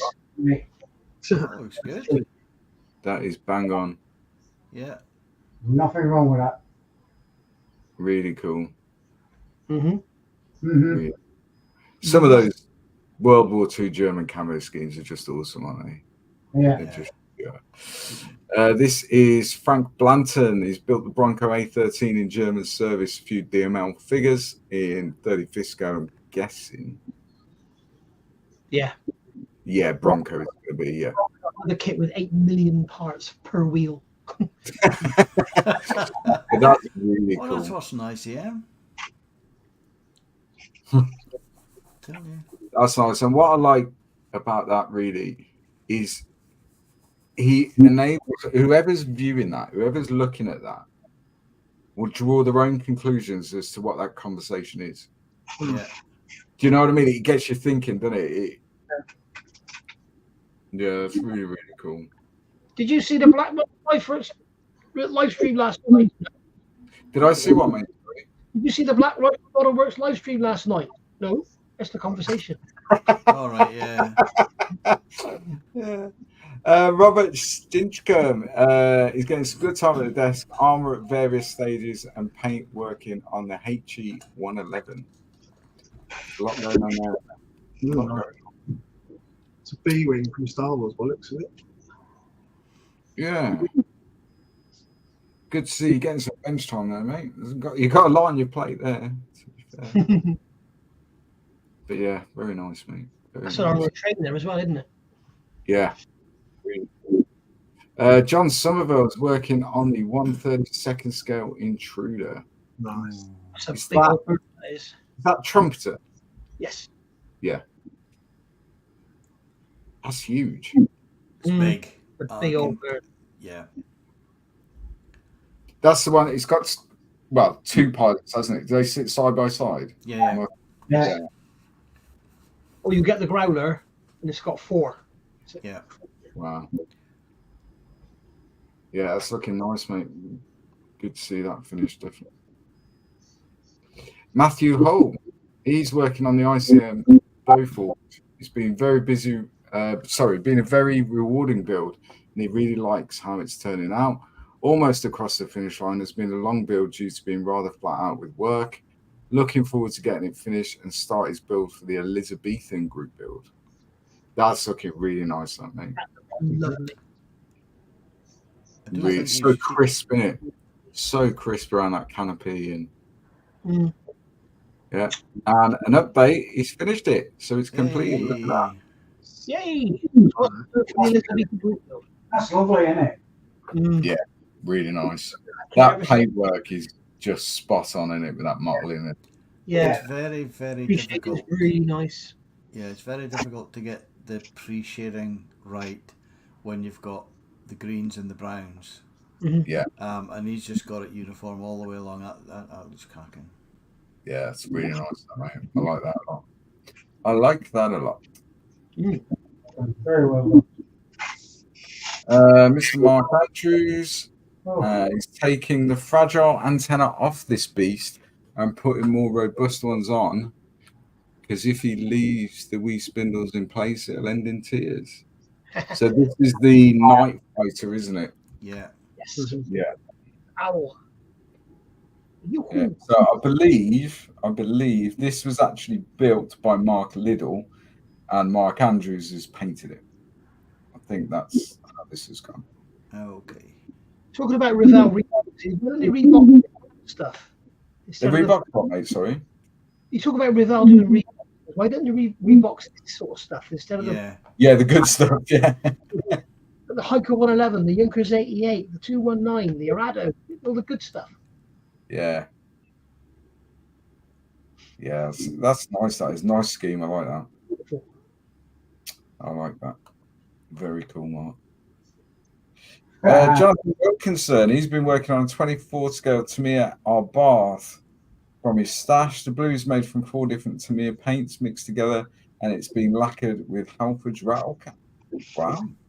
The base is some plaster spread on wood and sanded and sprayed with black. Put the yellow and white lines on, hoping it looked like part of a racetrack. He's working on a frame and tidying it up. Thanks for looking. That looks very cool. I like that. Yeah. Yeah. Very cool. Nice. Nice retro. Those little Fiat 500s, the Arbath, they're a fortune, aren't they? The new ones, the Arbath ones. Yeah. So this is Darren's 35th scale vignette of the U.S. Army Special Forces soldiers from the 5th Group ODA 595 behind enemy lines in northern Afghanistan, as depicted in the film 12 Strong and the excellent book Swords of Lightning. The resin figures are from Black Dog and CMK. He added some modifications such as personal kit for the soldiers and stirrups for the horses' saddles. The mountain pass base was carved out of styrofoam, and the edges were faced with balsa wood. After studying photos of Afghan mountain passes, I made the groundwork with a layer of AK terrain paste and dressed it with stones and rocks of various sizes. Mixed his own shades of brown, yellow, grey to match the colours of the rock seen in photos, and the balsa edging was finished in satin black, and the base was placed on an old photo frame. Unit and mission badges were placed on the front to add context. Look at that. That is excellent. Is there a close-up? Just unbelievable. Is there a close-up pic, Luke? I can zoom in. So we'll see the texture on the horses. Oh, Yeah, I like that a lot. Mm. And it's such a unique Absolutely. subject. yeah. Not many people know about that particular operation. And No. yeah, I'll go into it, haven't you? You got really, really interesting. But yeah, I love that. Love that. very nice. Very well done. It's lovely. Mm. Yeah, I like that. A lot of work there. A lot Yeah. of work. And he's got, having walked along many Afghan mountain passes, he's got that pretty much spot on. That's what they look like.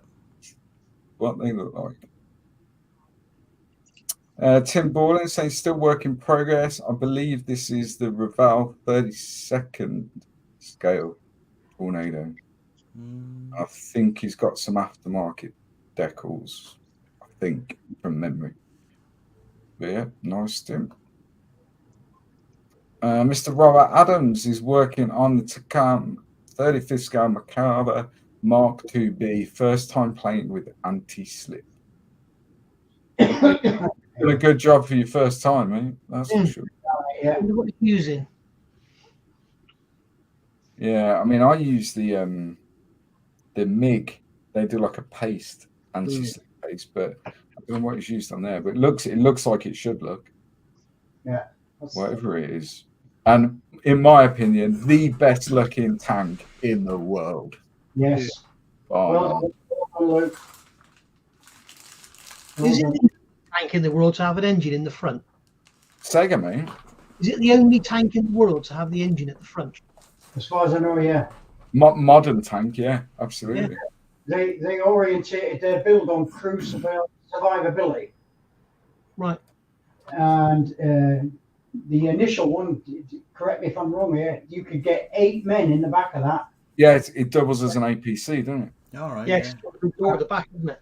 Yeah, it was all, there's a door there. You know what I mean? There's a door where you see the two rear mud flaps. There's a door.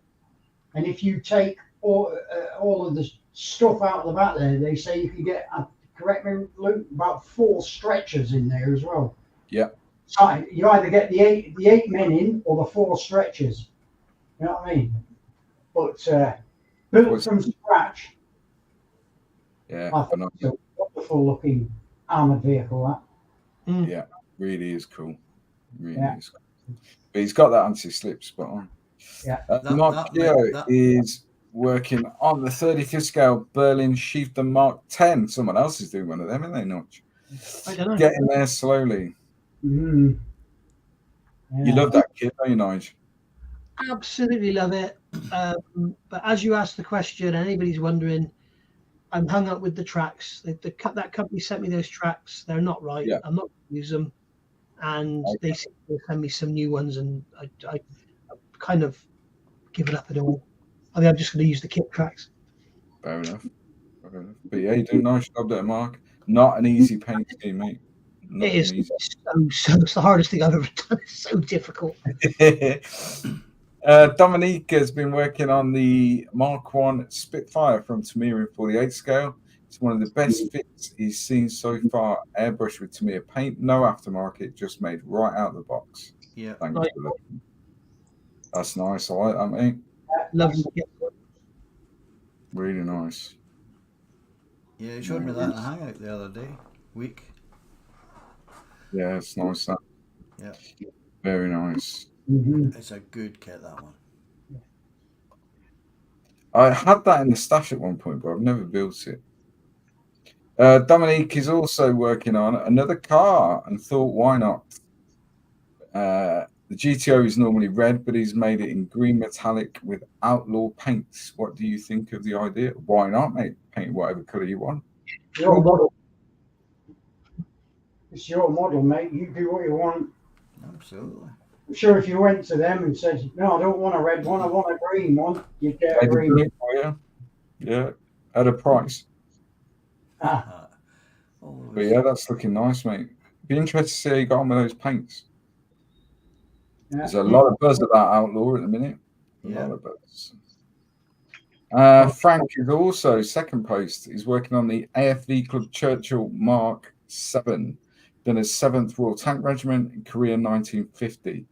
He's added 3D printed oil and fuel cans and some stowage. It's a wonderful kit with rubber band tracks. Painted in Japanese Army green, Tamiya XF13, which was as close to the FS colour as he could get.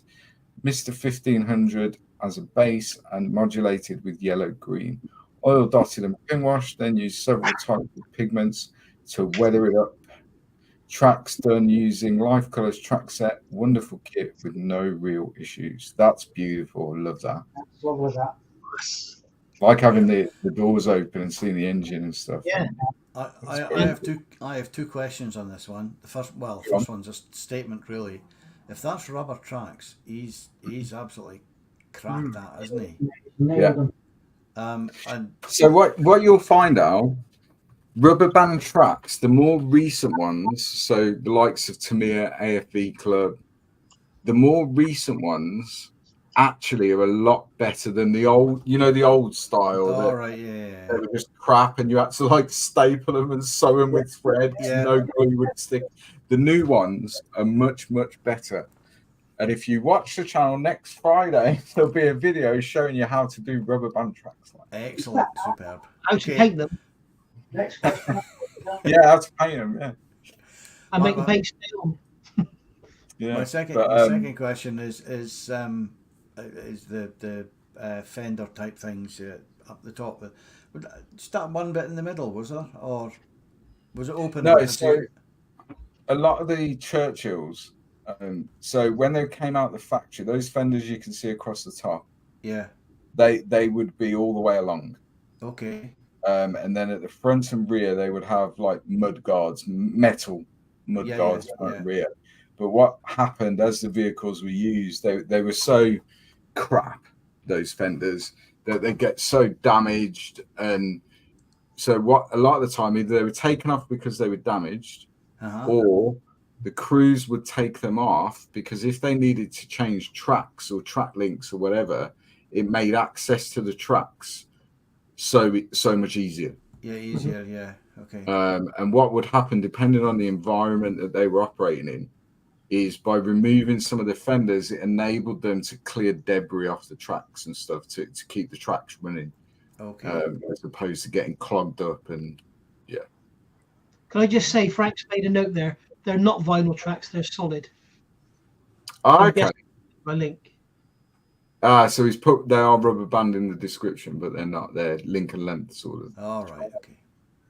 Yeah, but even so, keep around the channel. I'll show you how to do rubber band. When's that going to be on, Luke? Say again, mate. When's that going to be on? I think that video comes out Thursday or Friday this week. Okay. So yeah, that's beautiful. I love that. Really nice job. It's really nice job. Oh wow, yeah. Nice, isn't it? Really nice. Yeah, I really do like that. Cracking job on them tracks, mate. Yeah, got the little dairy company bottle there as well. Yeah. Yeah, really cool. Really cool. Got that weathering spot on there. Yeah. Lovely stuff. Very nice, man. Very nice. Well done, that man. Stuart Goodswin, who knows where Stuart is? He's been kidnapped or something. I don't know what's going on. But he's currently still plugging away with the Tacon 116 Jeep conversion to the British SAS version in North Africa. He's still got a few parts to 3D model and print but starting to take shape. This is for the Anglo-American group build. Mm.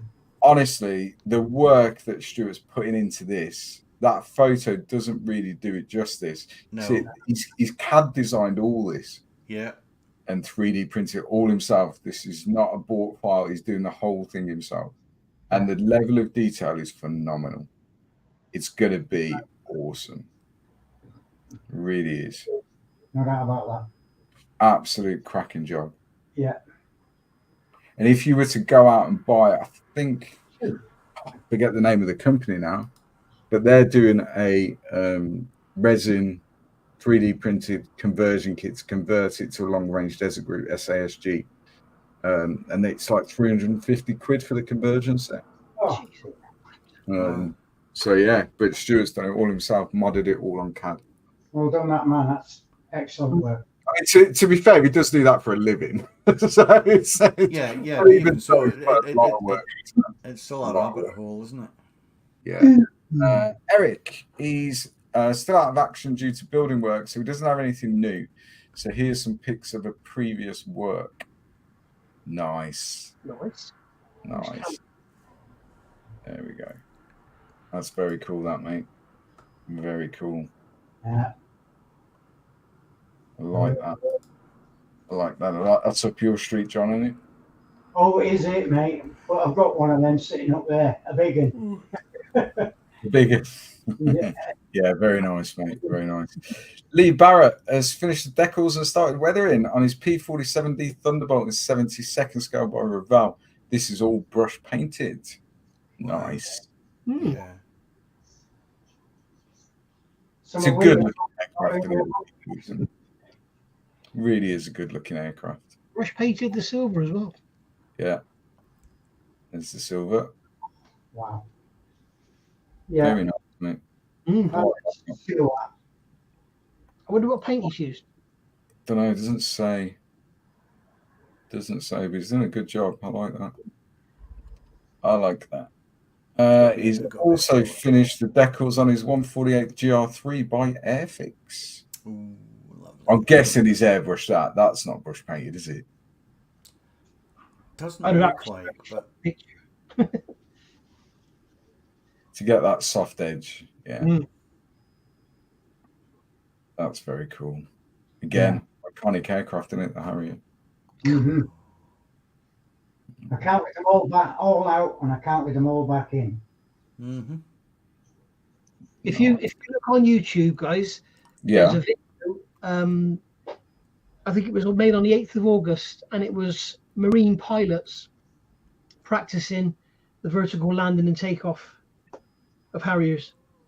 We gave all ours. They bought all our scrap, didn't they? And they're still using them today. Yeah. Spanish are still using them as well, aren't they? Yeah. And the US are still using them. Mental.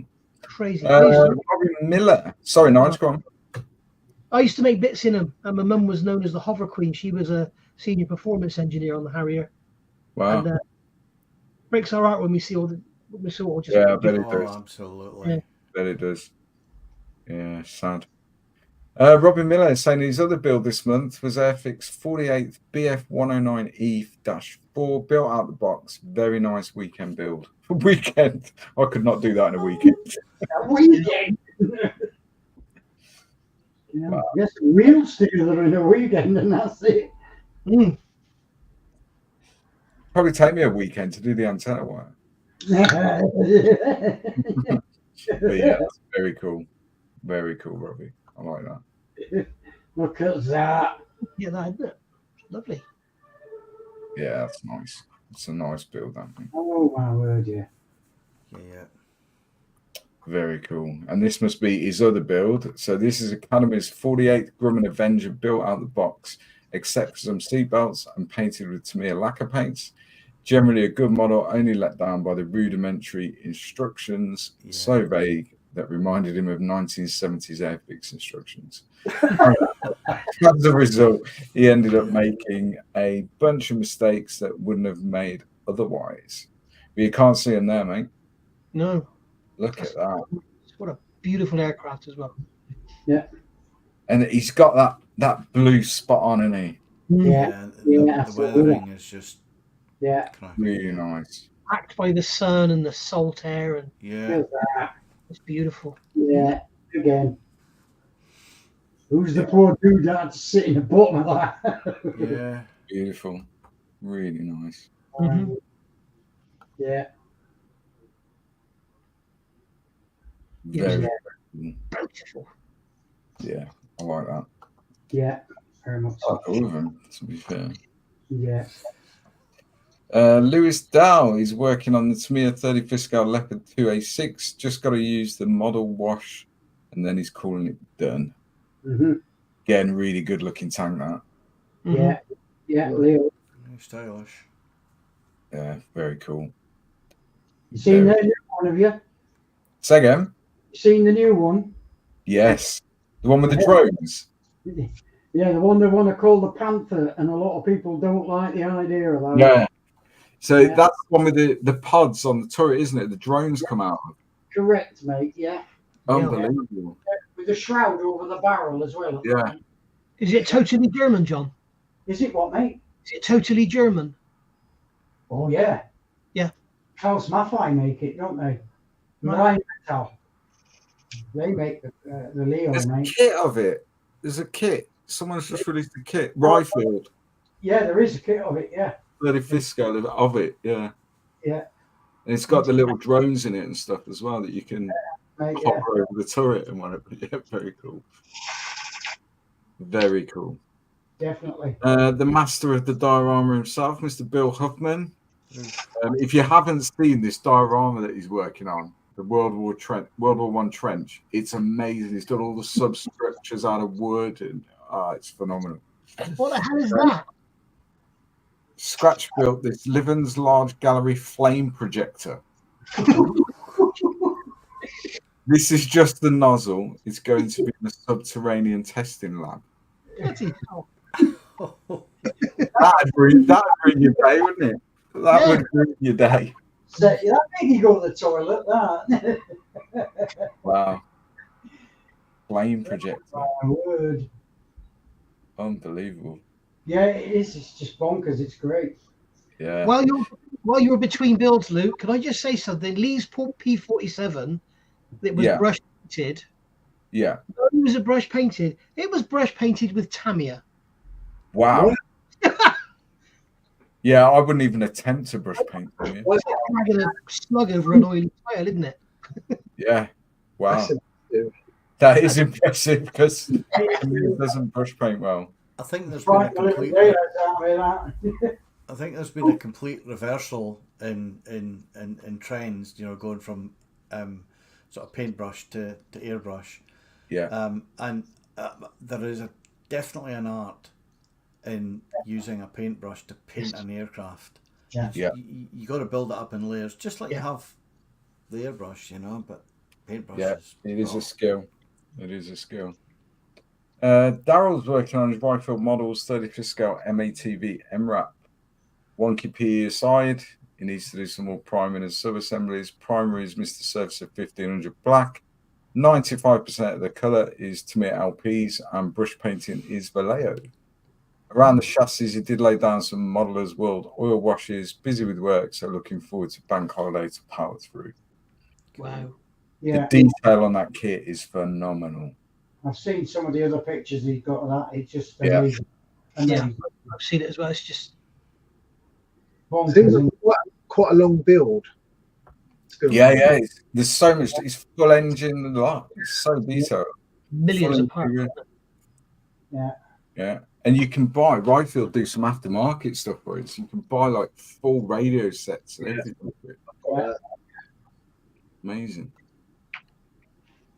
Very cool. Nice one, Daryl. Mr. Darren McGuinness again. And his current work in progress is the 48 scale Tamiya F-14A Tomcat that is being finished as Maverick's jet in Top Gun. After studying photos of the two hero jets used in the movie to portray Mav's F-14, he was able to recreate the patchy, worn appearance of this, now famous Tomcat. Everything on the model has been airbrushed with Gunsy and MIG and acrylics. Look at that. Spot on, that is. Very cool, isn't it? Absolutely. Got a tang on F-14. And he amazes me because he goes from painting a horse in Afghanistan to an F-14 weathered and Yeah. Oh. Very, very cool. Mhm. Yeah, it's spot on, isn't it? Yeah. Spot on. Yep. Yeah, very nice, Dan. Very nice. Very nice, mate. Paul Williams, he's managed to complete a nice little 70-second scale Blenheim Mark 4, 5, I don't know, from MPM on Monday. It was a potluck kit from an auction, which turned out to be complete. It was a little tricky in places. He learned that 1/72 scale PEs of paint, and he changed his scheme to night fighter colours of 68 Squadron, inspired by the last flying version before it crashed. Before his crash and re-restoration. Luckily, he has some decals and parts over from an Airfix kit to add. Airbrush with Vallejo Model Air and a touch of hand brush copper enamel. He borrowed from a 13-year-old me. Him, not me. Really enjoyed the build, and I had to be patient as it wasn't the most straightforward, but it was a good challenge to set himself. He's on to the Airfix Battle of Britain Memorial Fight Lancaster next. Excellent. Doing a good job on that. Lovely. Really cool. Yeah, that's nice, that. Yeah. Very nice.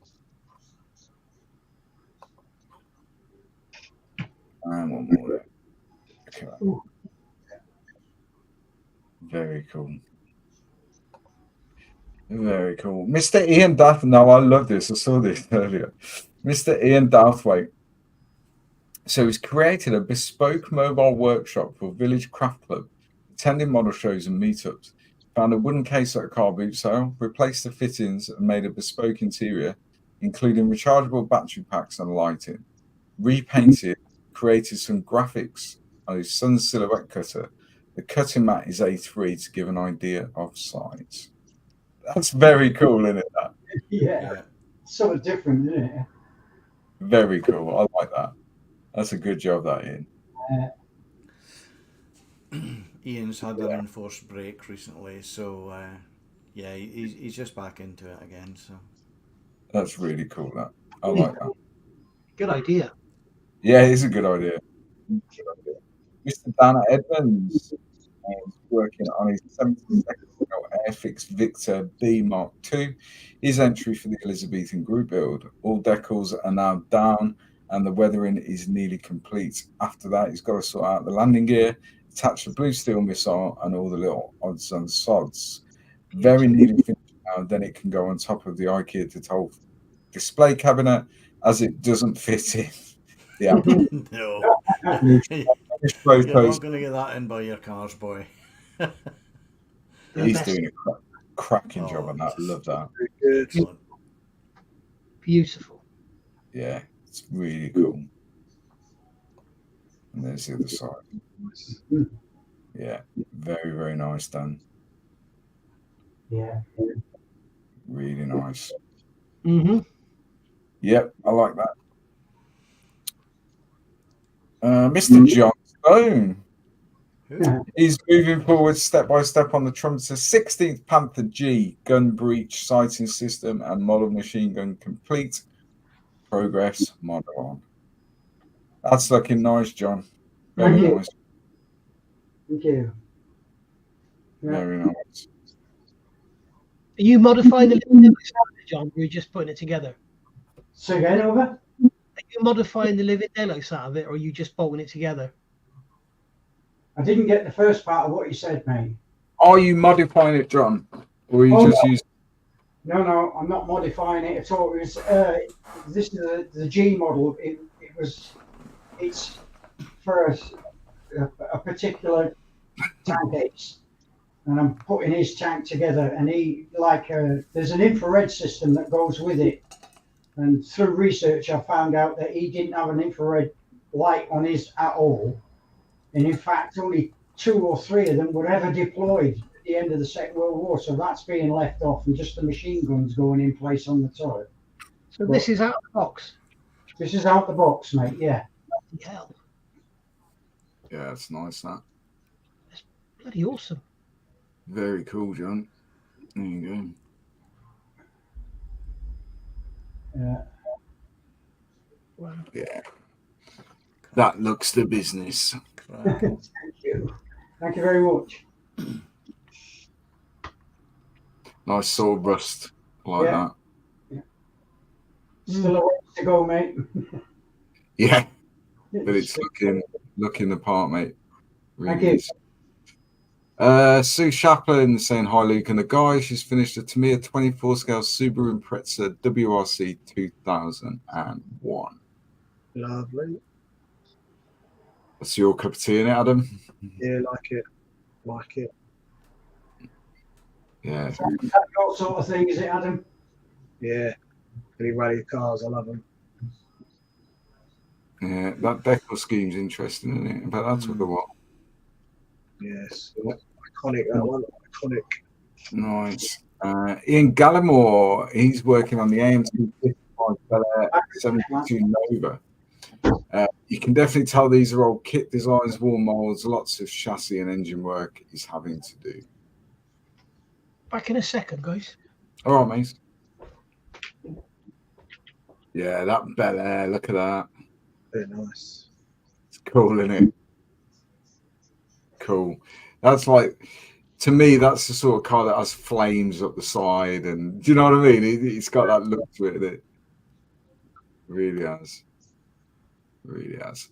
Kira Saran has recently finished the tack-on kit of the Stug 3 Alps G in 35th scale, a project with a few firsts for him.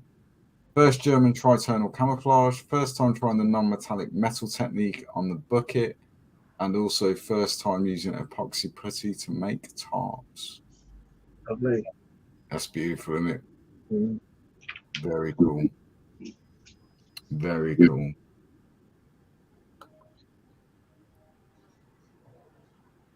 Yeah, I like that. You've knocked that tarp out the park, mate. That's a very cool idea. Nice. I've never used epoxy putty to do a tarp, ever. That is good. Really good, isn't it? And that bucket for non-metallic metal, that's really cool. For your first go at that, that's bang on. Mm. What did you use for the top? Epoxy putty. Oh, right, yeah. Oh, nice. Yeah, it's got a texture to it, isn't it? Mm. Yeah, it's very cool. Yeah, I like that. I love looking at these tanks, but I just feel like they need to be on a diorama. Yeah, that's the thing, isn't it? Yeah, that's the thing. Yeah. Some twat cool car as well. So the main areas of focus over the last month or so have been the Tamiya 35th T55A in African Union markings. Lots has been done to this already, and there's still loads to do. So this is a build series on the channel, so go and check that out. I think we're up to painting now, but this is where it's at as of today. So all the damage has been done to this fender. I've added all the rust texture, and I've started working on the stowage, which is a challenge because if you watch the series, I've got some reference pictures on there of the stowage that's on these African Union vehicles, and it's not normal military stowage, if that makes sense. It's all sorts. So to try and recreate that is quite difficult. Did they have dead cows and stuff on the back? Honestly, mate, there's all sorts. There's like garden chairs and stereo. Honestly, there's all sorts. Have a look at the reference pictures. There's honestly, if you type into Google African Union T55, and it will bring up loads of images. There's all sorts on the back. So a lot of the stowage is going to have to be scratch built. Do you know why it's white? Is that light grey or white? White. Why is it white? So the African Union mission in Somalia, which is what I'm trying to depict this as, essentially is working under UN mandate. Oh, okay. So what they're doing is the African Union, because Somalia has been plagued by civil war, terrorism over decades, their military is almost non-existent, or certainly not very capable. So what the African Union are doing, because Al-Shabaab, which is an Al-Qaeda affiliated terrorist organization, has based itself in Somalia and causing all sorts of drama. So the African Union have got a mission in Somalia to support the Somalian government with military assistance. And that's under a UN mandate. So a lot of the African Union vehicles are painted in white, but instead of having the UN logo on, they've got the African Union on, because they're working under a UN mandate. I'd have to go and put an S on it. Yeah. Like an apostrophe and a little S. But yeah, I mean, the reason I chose this kit, it's aftermarket tracks, mini art tracks. But the reason I chose the kit really is because I knew that I was going to bash it to bits. So all the damage around the fuel tanks, this side. It's Tamiya kit, yeah. The only additions really are the tracks and metal barrel. Other than that, still one of the best T55s out there, isn't it? Yeah, absolutely. People say it's a little bit inaccurate. The turret shape is slightly off, but to be honest, by the time it's put on the base and weathered and damaged and stuff, you won't be noticeable really. A couple of additions today. This hatch is now done with the Dushka on it. Yeah, so it's getting there. It's getting there. It's as you know, Nigel, if you're videoing anything while you're building it, it slows you down massively. I don't know what you mean. Well, it slows me down massively. Because I haven't done a lot of video stuff. It's knowing what to show and what not to show. There's an art to it, definitely. And the other thing I'm working on is the Gamak Chaos Titan, which is all resin. That's from Mouse's Miniatures. So it's at the stage now where we're kind of putting it all together. How big is that? That stands from the base of his feet to the top of the armor plate is about 11 inches. Right. Wow. So I've just got the other weapon to put on the right arm, the head and some tarps draped from him and stuff, and then we're into proper weathering then and thinking about the base. But the painting of this and how I achieved this finish is on the channel. There's a video on that. Is that rust? Yeah, it's kind of a rust tone. Yeah, so there's a sort of way of painting Warhammer 40k type stuff. They call it grim dark, which is rather than the cartoony fantasy type painting, do it like they're in the middle of the biggest war that mankind's ever known. So it's all rusty and grubby and dark, and that's what I'm going for with this one, really. Brilliant. But yeah, it's all kind of rust effects and dulled down metallics and stuff. Cool. So, but they're lovely figures and kits, and yeah, really. 3D, or was it cast? 3D printed resin. Yeah. But they are very nice. And when you buy them from Mouse's Miniatures, they come, all the supports are removed. You don't have any finishing really to do on it at all. You just stick it together basically. The only thing I have done is I've used some brass rod around the joints and I've drilled into the resin just to give it a bit more, because it's really heavy, give it a bit more structural support rather than just glue it. But yeah, it's getting there. It's getting there. Mr. Adam Challenger, look at that. So Adam's managed to finish this week after a Dio in Mojo. I was going to say dip. You're doing a Dio with Mojo. That'd be interesting. Yeah, dip in Mojo. McFarlane Marine Reaver converted to an infiltrator, 3D printed backpack, helmet, and gun. And a shoulder pad, and painted mainly with Tamiya paints. Is that green? Is that no? That is. It is. I've got it here. Where is it? It is an RAF colour. I can't remember what it was. It's this one. Yeah, RAF dark green, XF81. XF81. Looks a lot I think lighter. I did lighten it a little bit. Right. But yeah, it's mainly Beautiful. RF. Lovely. That's cool, that Adam, mate. That's cool. It's very cool. The ammunition there in his magazine as well. That's good, mate. Yeah. Yeah, very cool. And also the awesome Thunderhawk gunship. It's on its landing gear. Nice. Cheers. Progress has slowed a bit on this, but we're getting there. I bet that's heavy in it. How heavy is it? I haven't weighed it, but it does weigh a ton. Yeah, I bet it does. That's cool. Yeah, that's looking cracking, mate. Don't you give up on that, Adam, mate. Don't No. give up, mate. I'm hoping if I get some time, I might have it finished by the show next week. Fingers crossed. Oh, nice. Nice. I'll get time. Yeah, it's very cool, mate. Very Smash cool. it. Very nice. Smash it, Adam, mate. Get it done. And that, my friends, is your lot for this month. Yeah. Oh, hey, that was. I mean, wow. The work in there is just Amazing. and again, across every single genre. There's everything in there, from ships to Warhammer cars, armor, aircraft, everything. And that's obviously the ethos of the group. So, yeah, really, really cool. Okay. Really cool. Thank you very much for everyone that took the time to Well share. done. Yeah. Tell us again, Luke, where did you put your pictures in to get in there? So, what I normally do, mate, is probably about a week before the live stream. So, sort of the third week of the month, I'll put a post in the group. And it'll end up on the feature post called "Show Us Your Bits," and then you just add your comment to it with your build, what you've been working on, or what you finished. And we always get some really, really cool stuff. Yeah, really cool. Everyone's saying great work, great work. Yeah, absolutely, absolutely.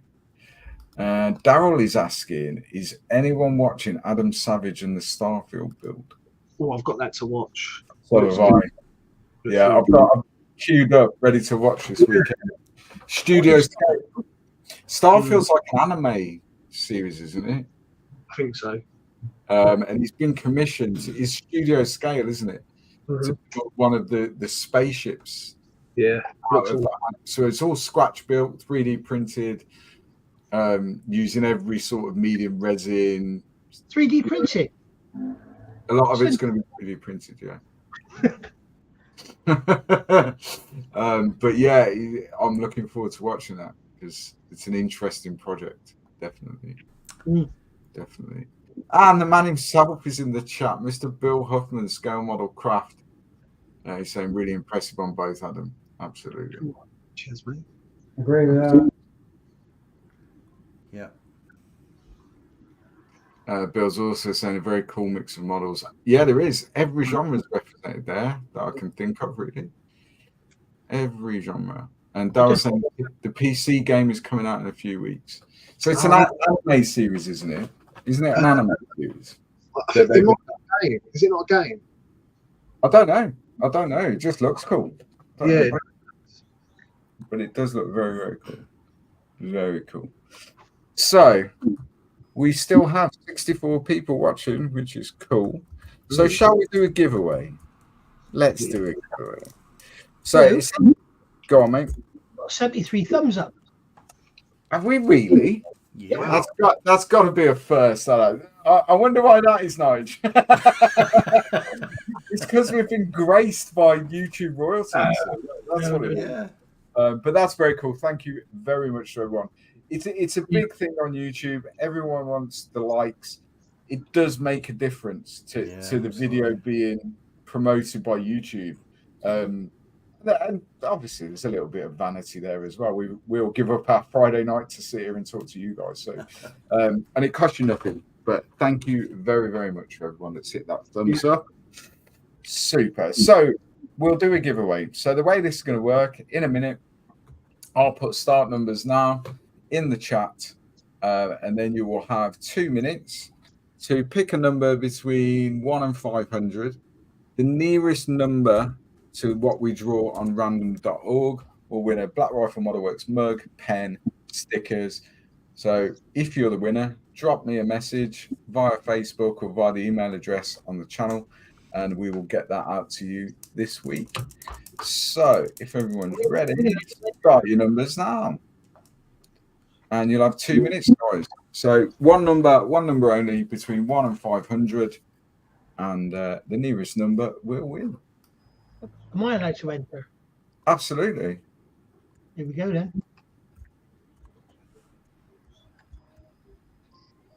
I hope you don't win. Everyone's going to think that's a fix. If I don't win, I'm never coming on here again. There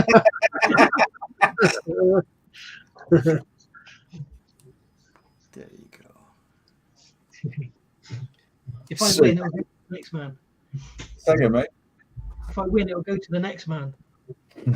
I'm a bit worried about Stu, to be fair. I don't know. It's like nothing. No, I wonder if he forgot. It's probably gone no, for beer. Stu doesn't forget stuff. He doesn't forget. Should we be worried? I am a little bit worried. So what I'm going to do is probably not Message him again. it's 20 past 10. Maybe she's seen that I'm on here and thought, fuck that. Yeah, there you go. Yeah, maybe. But what I'll do is in the morning, I'll give him a ring and make sure everything's all right. Because it's not like him at all. Even if he can't make it, he normally posts in the chat, and he's not read any of the group chat or anything. So unless he's like lost his phone or something, maybe. But yeah, he knows where we live. And we're supposed to be going to the show on Sunday. He needs to, needs to get a grip. But yeah. Okay, 30 seconds left, guys. What show is that, Luke? We are going to the Stoke-on-Trent model show. It's always a really good show. Really good show. Really good. So we're not going as a club, as in we're going to have a stand there. We're going just as punters. There's always some real good traders there, and it's a well-supported show, that, and it's quite big. It's probably too far from me, isn't it? No. Hour and a half for you, Nige, probably. I got Jess to think about. That's the trouble. Yeah, that's the thing, innit? That's the thing. Right, stop numbers now, guys. Lovely. And then we will go to random.org. Can everyone see that? Person with the number down below mine. Okay. Everyone see that? Yeah. Yeah. Lovely. So we're picking a number between 1 and 500 randomly. And the winning number is 44. That's low. So we'll have a look through the chat, see who the winner is. And then whoever that may be will win the mug and pen and all that. And what we will do, Nige, is we will send you a mug. to make sure you make it again. I think we have a winner. I think I do as well. And I think he's a broken guy. Yeah. He is. Everyone agreed? Yeah. Yeah. So very close. Very close. 9 away is Mr. Brett Marquette from High Altitude Scale Modeling. So Brett, I will get in touch with you this week. I have also got your message as well. I will respond to you when we're not live that you sent, and that's very generous of you. So we'll sort that out, and we'll get that across to you in the States. It'll probably take about 3 months to get to you. And the last thing I sent to the States, well, one just didn't arrive at all. One arrived. Then I sent it again. The same thing to Jim Clark. That turned up months and months after I posted it, didn't it? And it literally looked, the box that it was in, it literally looked like they played football with it. Squash. Luckily, it was a t-shirt, so it didn't matter. Yeah. But honestly, it was almost destroyed, that package. I have to say, I recently sent something to Brett, and it took 5 days. Really? Well, yeah. Honestly, it's really good at the moment. It's faster than sending it 2 miles up the road. Wow. I haven't sent anything to the States for, God, about a year probably, and it was terrible then. So obviously... Canada's really bad. Try sending something to me. it'll not only not get here, but it'll cost you an extra 16 quid. Yeah, it's mental. It's mental. I've just sent a letter to Malaysia. A letter tracked £7.20. Wow. A letter. I mean, It's nuts. And the problem is now, couriers are better, cheaper, quicker, more efficient. You can track it. And they wonder why they're losing business. Royal Mail wonder why people are going to private companies. I ordered something from Superhobby. Now, they're based in Poland, aren't they? I paid the extra for them to send it by a courier. And from the day I ordered it to today, when it turned up at my door with a courier, 9 days, fully tracked, all the way from Poland. I send stuff to Al via Royal Mail. It takes 3 weeks, and then I have to pay extra because he lives at the tip of the sky. It's nuts. Absolutely. Sent from Poland. It got to Heathrow. It was sent on the 31st of July. It got to Heathrow on August the 3rd. And I got it, I think it was August the 21st. Wow. That's terrible, isn't it? That's bad, isn't it? That's really bad. Really bad. Brett is saying, box arrived from Nigel in perfect condition. Good stuff. Everyone congratulating Brett. Harry is saying, send that mug to Nigel, Luke. Save me claiming it. If you're sure, Harry, we will send Nigel your mug because you haven't claimed it yet, and that was months ago. We will send Nigel Harry's mug. Yeah. Graham is saying, Luke, how is Jim Clark doing? Jim is doing very well, I believe. Yeah, he's doing really well. Jim no longer does this with us, but he's still modeling. He's just finished a WASP. We had the Nationals, obviously, in Texas. That was beginning of August. Yeah, he's doing really well. He won something, didn't he, for the WASP? Yeah, he did. Yeah. It's amazing. Yeah, really well. Yeah. USS Wasp. Yeah. Yeah. But he, honestly, how long did it take him out? Oh, over a year. Over a year. Yeah. But there's a company in Korea, I think they're in Korea, that do 3D printed aircraft. Yeah. Yeah. So all the Ospreys and the detail, bear in mind it's 350 scale, it's just phenomenal.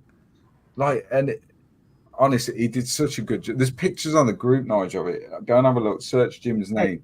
He did all the hovercraft and the landing craft. Yeah, everything. Everything that comes out the back. Yeah, absolutely. Superb. Unbelievable. So good. So good. Dominique, Harry, you're a star. Dominique Soft is saying, see you in the next live stream. Yeah, see you in a month. There's plenty of other live streams in between, mate, that you can jump on. Plenty. Super. So I think, has anyone got anything else to talk about? Have I forgot anything? Yeah, you have. Yeah, the pictures that you asked us to look for. Oh, yeah. Yeah, we'll do that then. We'll do that. So what we do that I forgot to mention is throughout the month, all of the admin team, not just on our group, but obviously there's lots of modeling groups, lots of social media places to have a look at stuff. So we kind of pick a build that has really stood out to us. And then we'll let you guys know about it, really. Go on then, Al. What's yours, mate? I've no idea. John, go on. What's yours? Me? Yeah. Yeah, well, I sent you the picture. Have you got the picture? You did, and I'm just looking for it now. Bear with me a second. Yeah. Go in there, bash some buttons. Mr. Stone. We'll get there. It's all right. How much yourself, guys? I wasn't prepared, you see, because I forgot about it. Yeah. Bear with us a second. There we go. We're getting there.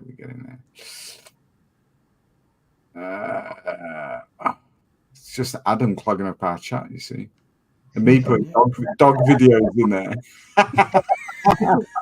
Dog videos? Yeah, I put a dog video in our group chat. I'm trying to teach the bear to cat. It's not going well. Yeah. It's not going well. The other day by a collie. Say again, mate. Jess got attacked the other day by a collie. Oh no. Yeah, she got a hole in her side. Oh dear. Bloody hell. Yeah. Bastard thing. Bear with me, John. Bear with me. Yeah, you're right, mate. You're right. Our chat's very busy, isn't it? Let's go have a look. Talk amongst yourselves. Someone. It's still watching 81 likes. Awesome. Cool. Brilliant. And Zinzan. Hello, Zinzan. Brown and pick a build. Okay, here we go. Zinzan's there. I've seen his name. I'm guessing it's a he. Zinzan, I've seen his name around some live streams. So welcome, Zinzan. Hello. Hello. My volume's down. Is it, Jason? Let's have a look. You sound all right to me, Nige. Yeah, you sound all right. It's funny because everyone else says I'm down as well. Let's try that. Is that better? Right, John, I'm struggling here. Have you got it saved somewhere, mate? Let me have a look. It's all right. I've got it.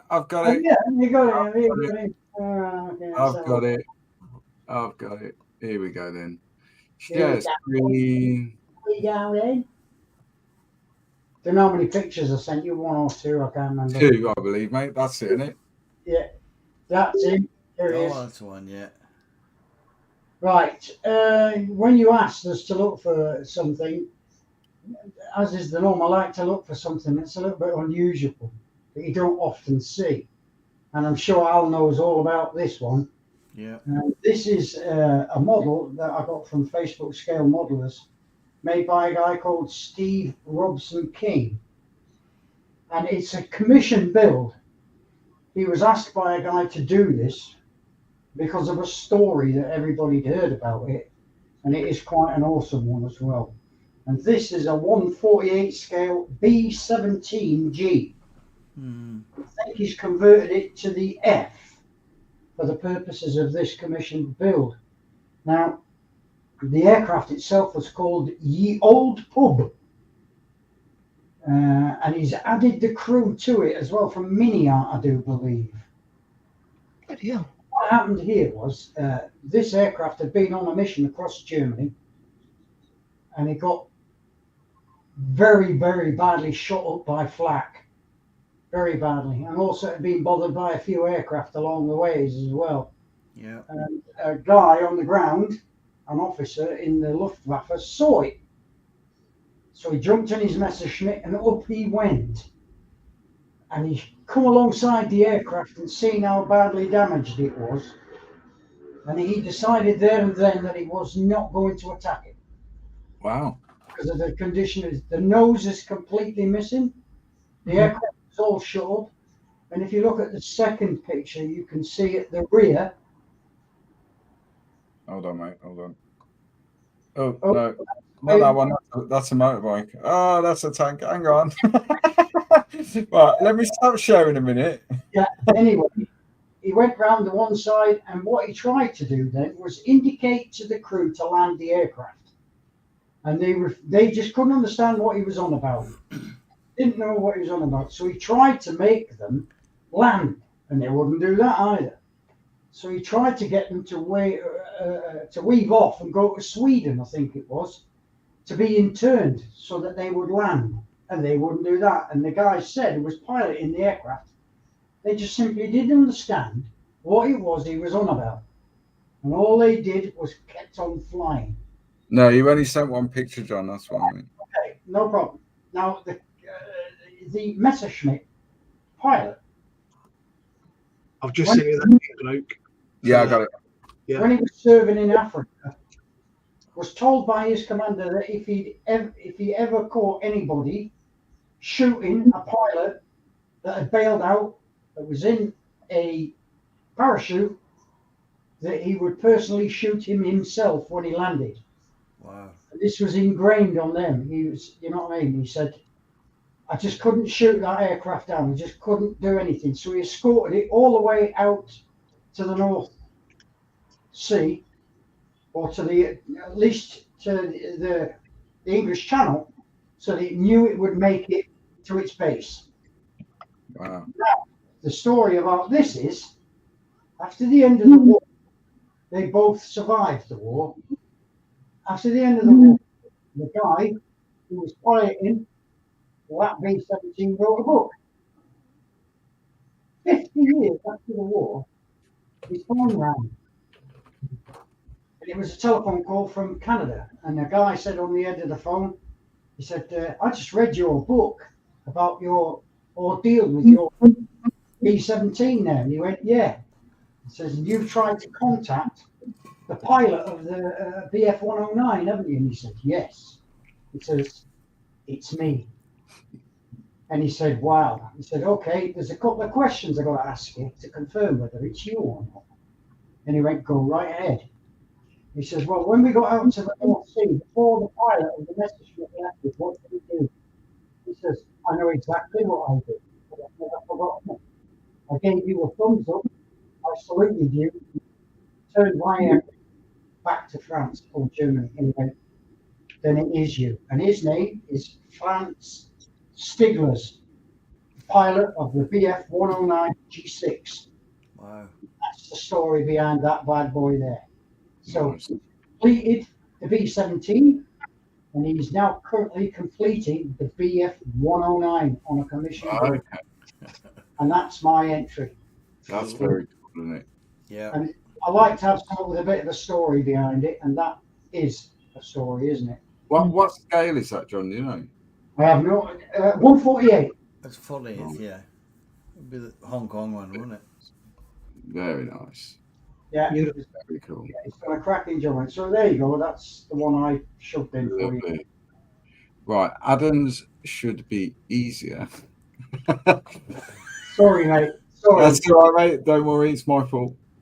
I'll send you the link to the B-17 as well for more pictures. Okay. Chat if you want to have a look. Yeah, so let's do yours first. Share that.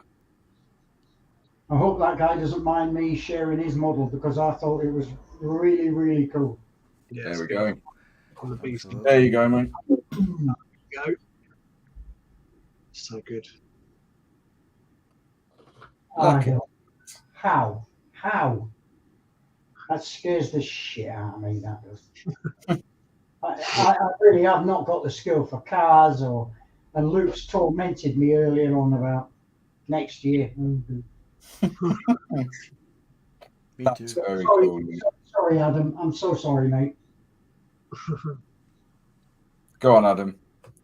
Yeah, so this is by, I think he's a Japanese dude. I've seen his name pop up a few times with other stuff. But yeah, he's built this Tamiya Ducati, and it's, as you can see from the picture, it's stunning. Like, it's so good. I've actually contacted him because I want the front, but like the support on the front wheels, because you can't get it. I think it's 3D printed, so I want to get that off him when I build. So I'm going to build this bike, not the same livery, but I'm going to build this bike for Sam's build. Mm-hmm. So yeah, a different livery, but I want that front support for that. But yeah, this is a stunning bike build. Cool. So good. Good idea, Adam. Well done, mate. Oh, yes. Yeah. So that support at the front, I know the one at the back, they call that a paddock stand, don't they? That's it, yeah. Is the front one called the same thing? I assume so, yeah. It's just supports the front wheel, but the kit don't come with that. Right. It comes with the back one, just not the front one. Yeah. Yeah, That's lovely. wow. It's mental. Oh, look at that. Yeah, that's very nice, isn't it? So that would be 12 scale, wouldn't it? Mm-hmm. Yeah, Look so He's got the actual rollers and the center plates and rivets, all different colours. Mm-hmm. Jesus, what?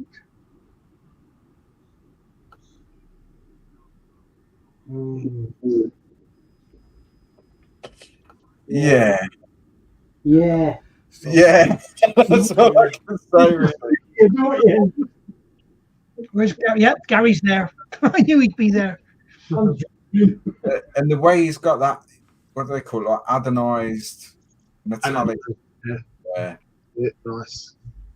And look at the hand grips as well, where he's got. Yeah. You know what I mean? Very, very cool. That is. Oh. No pressure then, Adam. No. It wasn't as good as that, but we'll give it a go. You can do better. Go on.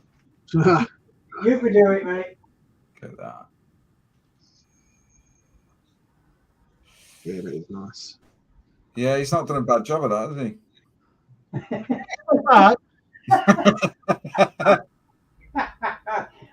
I'm going out the window. I'm going out. This first builds, you know. Yeah. So what Adam has just sent me as well, to our group chat, is that B17. All right, yeah. John, that was featured in some other Facebook group, I'm guessing. Facebook scale models, wasn't it? Hold on. So this is kind of the work in progress of it, really. Let's have a look. Share that. Share that. Share that. Done. There we go. So that's it, kind of being done. That's during the build, yeah. Yeah. Before it started on. Look at that. Very nice. Yeah. Is that blood inside of it? Yeah, he's dead. He got killed him, yeah. Wow. Yeah, there's the crew.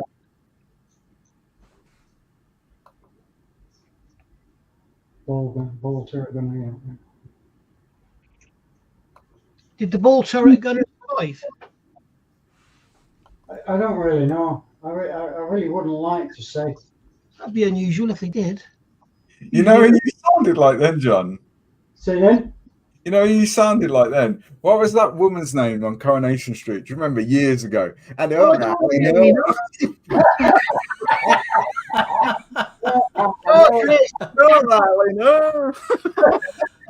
dear.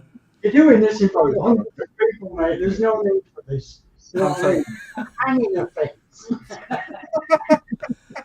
I'll be fine. Oh, dear. So mine for this month we've already actually seen. This just stood out to me massively. Yeah. Which is Darren McGuinness's the A595. The reason I like it, well, there's several. Firstly, it's very well executed. The mission itself, the Task Force Dagger mission in Afghanistan, was unbelievable. What they managed to achieve as such a small unit was phenomenal. Read the book, watch the film. It's unbelievable. He's executed it really well. But for me, it's the fact with Darren, how he can go from, I mean, he calls himself the scale model hanger. So straight away, you would think aircraft. Yeah. Just naturally because of the name. He does some phenomenal aircraft builds. And yet he can do this, and he can do armor, and he can do sci-fi. He's just finished some Star Wars figures. And to me, a modeler that can do all of that and do it well, that's what you was, or certainly what I aspire to. Yeah. You're not a one-trick pony, you know. And he can do it. You can do it all: figures, aircraft, armor. He did a Ukrainian tank beginning of the year, I think. And he put it on a base in a field with sunflowers, and he built all the sunflowers individually. It was just amazing, And his latest one there for me, pictures say it all. Really, it's a cracking thing. Absolutely. So, have I forgotten anything else? Probably not. No, I think that's it. So myself and Stuart, all being well, we need to find out what's going on with Stuart. I'm a bit worried about him, to be fair. But all being well, we will be at the Stoke-on-Trent IPMS show on Sunday.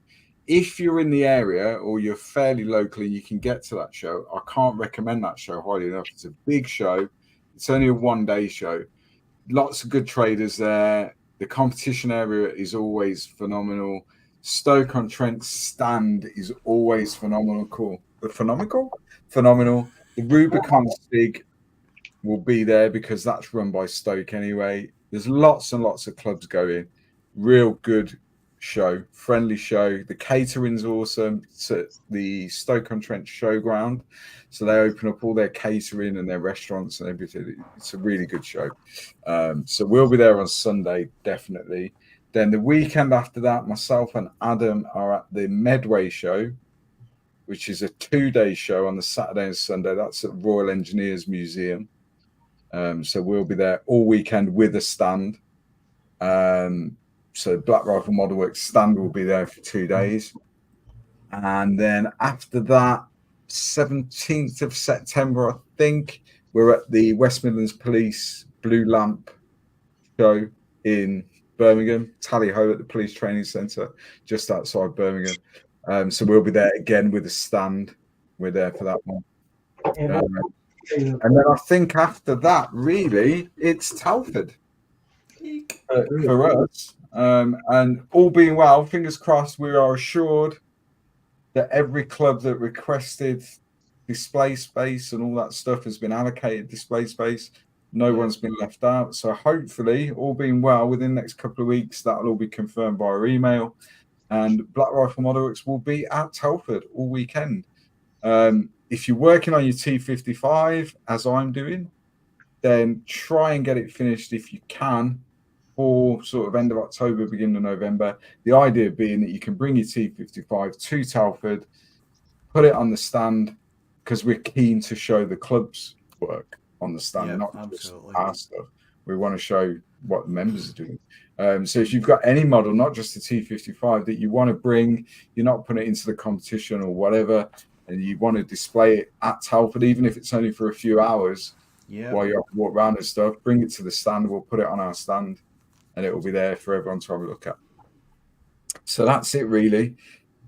Next month, there won't be a live stream in this format, as we discussed at the beginning. That's going to be the live auction for Kits for Kids.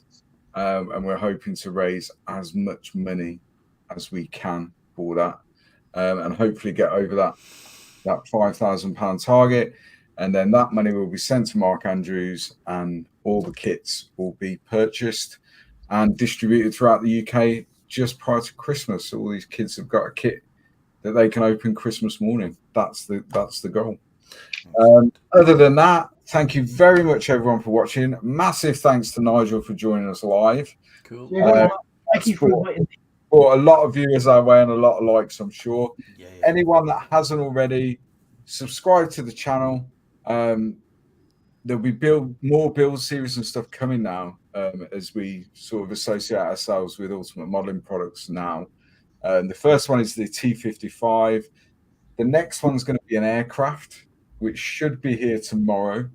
That's going to be the Zvezda Su-25, but I'm doing a Ukrainian Su-25. I've got the digital camo mask set and all the Ukrainian markings and stencils and all that sort of stuff. I've got 132nd. You got the Trumpy one? I've got the Trumpeter 132nd, UB and the ordinary one. Nice. I've got all the digital camo in Ukrainian, yeah. Okay, cool. Well, on that note, so we're doing, like we did this year with the T55, as like a subject that's wide and varied. Next year, starting on the 1st of January, is going to be an Su-25 build that will run all year. The idea being that at Telford next year, our stand will be covered in Su-25s, all different nations, all different markings. So we're digging out the stash, Nigel, and get cracking on the 1st of January. Mine will be there. Well, no, you can post it across, John. Oh, yeah, of course I can. Yeah. Oh, yeah. Oh, yeah. Package it well. And it'll get it. More about that later in the year, but that will be the year-long group build for next year. It will be Su-25. For those of you that don't know what it is essentially the Soviet version of the A-10. Can I just say something, Luke? Yeah, go for it, mate. It's not Su-25. It's Su-25. Su-25, yeah. With the rest, we always say TU, SU. It's two Su. That's what it's short, because it's Tupolev, Sukhoi. Yeah. Lovely girls too. Anyway. but yeah. So that will be the build for next year, but more about that later in the year. Focus now is we've got the Elizabethan subjects group build that's still going. Lots of people are doing that. That's running till the end of the year. The T55 build till the end of October, beginning of November, so that could be at Telford. Sam McCaw's build starting on the 1st of October, and the Anglo-American build is running, and that will run until the end of October between us and the Triple P. I'm not going to finish the Apache. That was my initial thing because of the decal issue. I just haven't got time now, so I'm gonna have a look around at the show on Sunday, pick a new kit, something that I can finish in time. Probably going to be a Mustang, I think. Yeah, it's probably going to be a Mustang. P51. P51, yeah. Yeah, because I think I'll have time to get that finished, potentially. Coming to the channel, the T55 build's ongoing. The Gamac Titan that you saw in the gallery or whatever you want to call it, that's ongoing. There's another part coming in that this week. The SU25 will be starting as soon as the T55 build finishes. And potentially there's also going to be the Tamiya Sky Raider in 48 as well in Southeast Asian camo as a build series as well. That's about it. Anyone else? Nige, what's coming up on your channel? Everything. I've been working on the Hellcat today. Nice. Wings, absolute complete. And anybody who's built this kit, they'll know it's a complete nightmare getting the wings together. Got the Scammell out today. Been working on that. We've got the Chieftain, which I'm waiting for the tracks. We've got the Sea King. Built the rotor red up now. Got a couple of videos to come out on that. That's about it, really. I want to get back on the Lancaster as well. So, how far along are you with that, Nige? Sorry? How far along are you with that Lanc? It's nearly finished, to be fair. I mean, the wings are built, the tailplanes are built, the fuselage is built, all the undercarriage is fitted, all the engines are done, all the bombs are done. I've just got to bring it all together. But if my heart's not in it, I won't work on it. Mm. Do you know what I mean? Where are you going to display that? Probably in a museum somewhere. And then I've got another one here to start on as well. Have you really? Yeah. Okay. Is that for my museum? That one is it, mate? You should be in a fucking museum. Yeah. As well, guys. What do you think of that? Oh, nice. When's that arriving here? What's your address? I'll put it on there now. You've also got the Havoc, haven't you, Nige? The new one. Yeah. 32nd scale. This one. That one, yeah. I need to get on with this. Sports for choice. Now, can you just confirm? Because in that kit, that new one, it's got the US Air Force Wethersfield decals in it, hasn't it? It's got the markings for a bird that flew out of Wethersfield in Essex. 820G 25DO, whatever that means. Serial number 439224, 670th Bomber Squadron, 416th Bomber Group, Wethersfield, UK, 20th of June 1944. Awesome. Do you know? That's that one. Yeah. With the D-Day stripes on it. Yeah. Lovely. Because many years ago, so Wethersfield, which is just outside Braintree in Essex, where is an airfield. It was an airfield during the Second World War. The airfield. The airplane's there, Luke. Yeah. The airfield's still there, but now that site is Ministry of Defence Police. That's their headquarters now. And during my time, many years ago, previous life, I spent so much time at Wethersfield, joint training and all that sort of stuff, driver training on the airfield and everything. If they release that in 48 in that scheme, yes, definitely. I'm sure they will. It's a bit of history in it, Wethersfield. So super. Anyway, that's a tangent. But yeah, cool. Thank you everyone for watching. We will catch you next month for the live auction. Yeah. Subscribe to the channel, join the Facebook group, share your work, come and chat with us, and we'll see you next time. Until then, Stay safe and happy RVing.